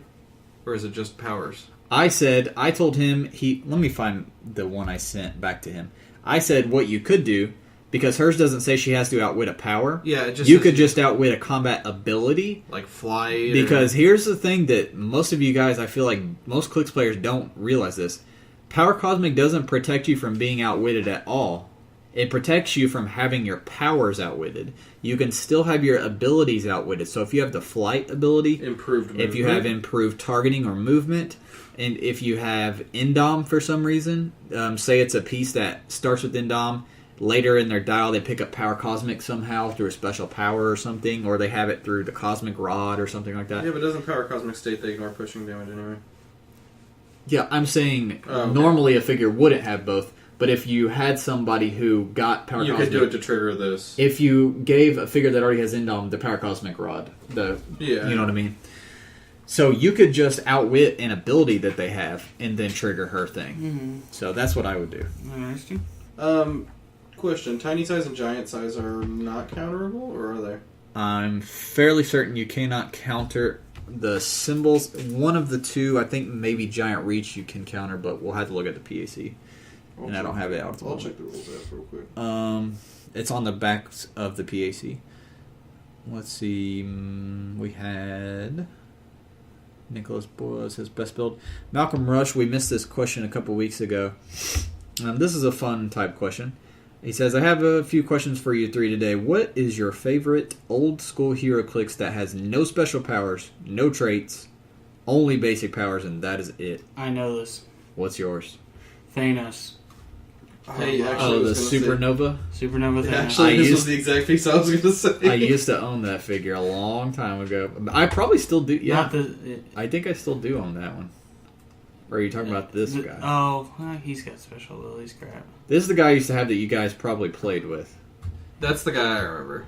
No, Just because he's a monster. He's I wasn't a 13, talking about that 18, guy. 4. I was talking about the one with the defense. Yes, this guy.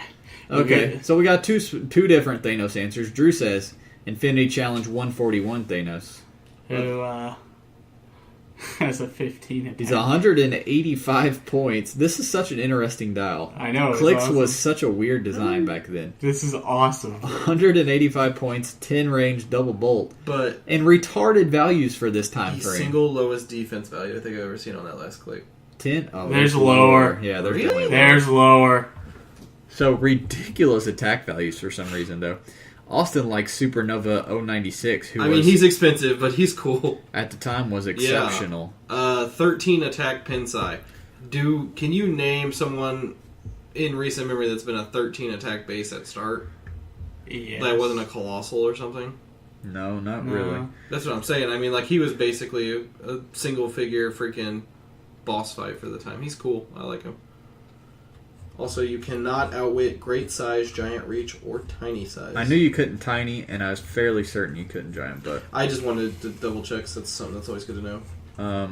mine, I gotta find the number here. You can outwit grenades. I Yeah, didn't know it's an that. ability. And it doesn't say it can't be countered. It's a Marvel figure. Here it is. Infinity Challenge Boomerang. Oh, 042. And the reason I like this guy is because he has potential with modern age tactics with resources. The reason I like Boomerang, he's only 44 points. He's super cheap. And he has Sinister Syndicate keyword, one of my favorite keywords. Masters of Evil team ability, but you're not going to use it. What you're going to use him for is Evil his range. triple bolt energy explosion. And you just slap a hammer on the sumbitch. And now for 45 points, you just got an 11 attack running shot energy exploder with 8 range and triple bolt. Or you throw him Flame Blast Ring, sit him next to another Or Sinister yeah, Syndicate.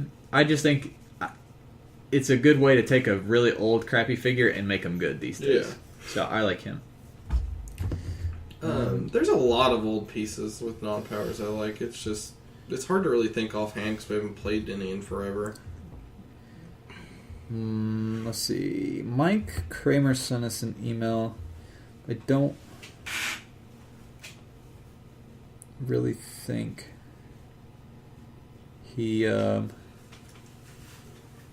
he's just thanking us for our YouTube explanation videos and said that the one in the Phoenix Force really helped him with writing his articles. For those of you guys who don't know, he has a Clicks blog called Critical Missives, which is pretty good. I've read one or two of the articles when I've had time. So if you guys want to check that out.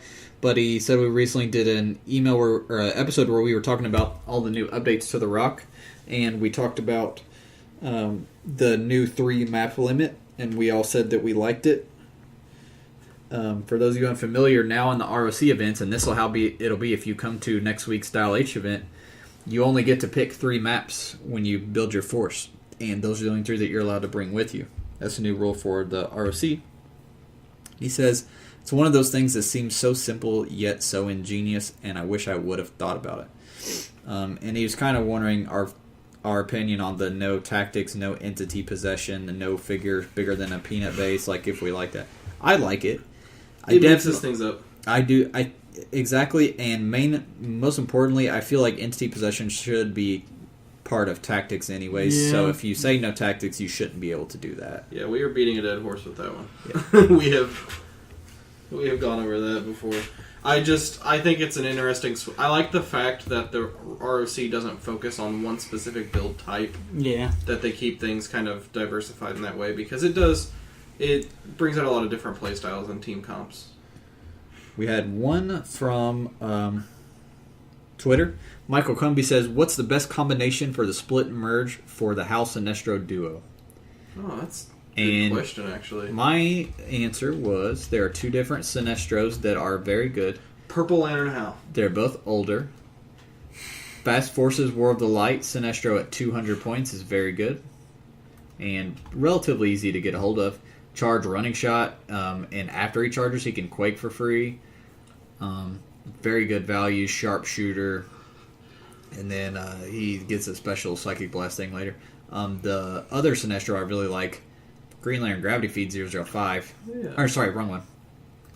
Fast Forces Green Lantern 004 Sinestro, only 100 points. 9 range. Charge, 19 base defense, and exploit weakness.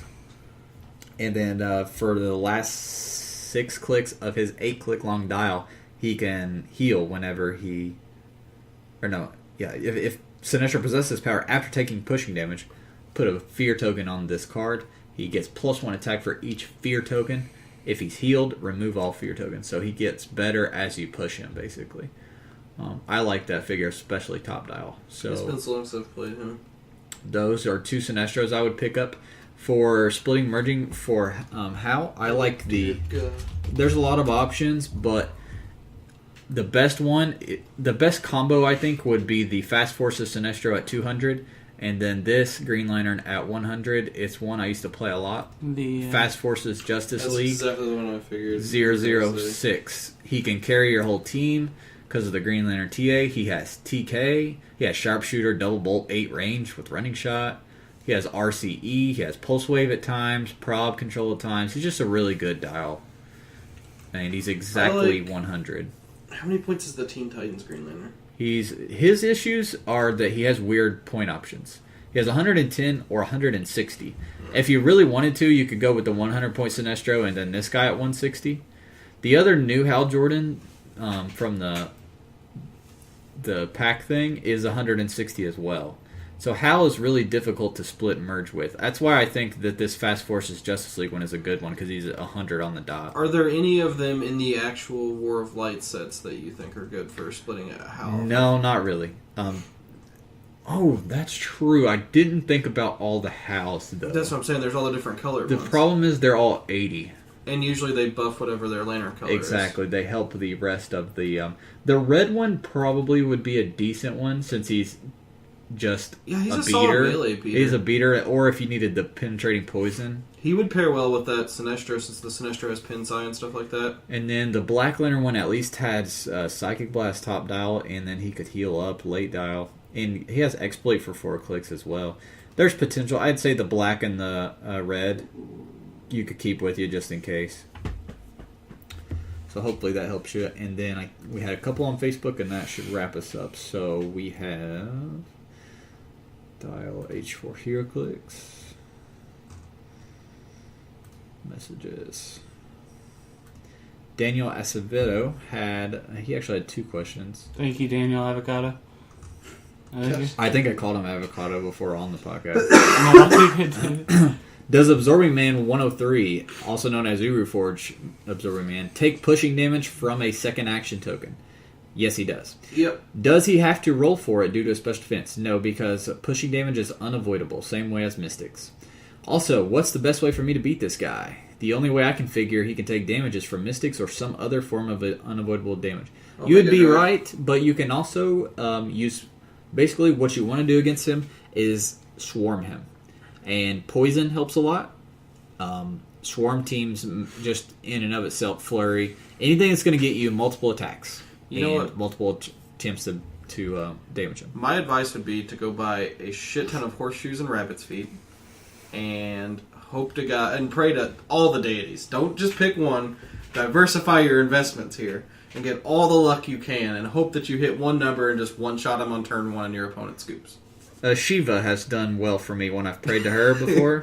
Just throwing that out there. Maybe, Yeah, Shiva's top 10 deities to pray to when fighting. RN Jesus is up there. Pro tip. No, go to our YouTube channel, and I have a rules explanation video on Absorbing Man I made a long time ago. And at the end of it, not only do I break down all the rules parts, but at the end I wrap up what you should do against him. He also has a question about Blink from the Deadpool set. When she uses the Blink and You'll Miss Me ability, could she also carry? Let's look at that. This is a piece I don't think I've ever actually seen. I've been wanting to play her for a long time because she has a great potential. I just haven't had an X-Men team to build lately. Blink and You'll Miss Me. Give her a power action when she has no action tokens. Place her into any square within 8 squares and make a close combat attack. If she hits, you may return her to the square she occupied when the action began. It's a placement on a move action. Exactly. You can only carry when you are given a movement. She is not being moved. She is being placed. Similar to how you would TK someone. Do we have anything That'd be so good if you could, else? Though. Just blink in, drop off somebody else, and friggin'... That's best build submissions.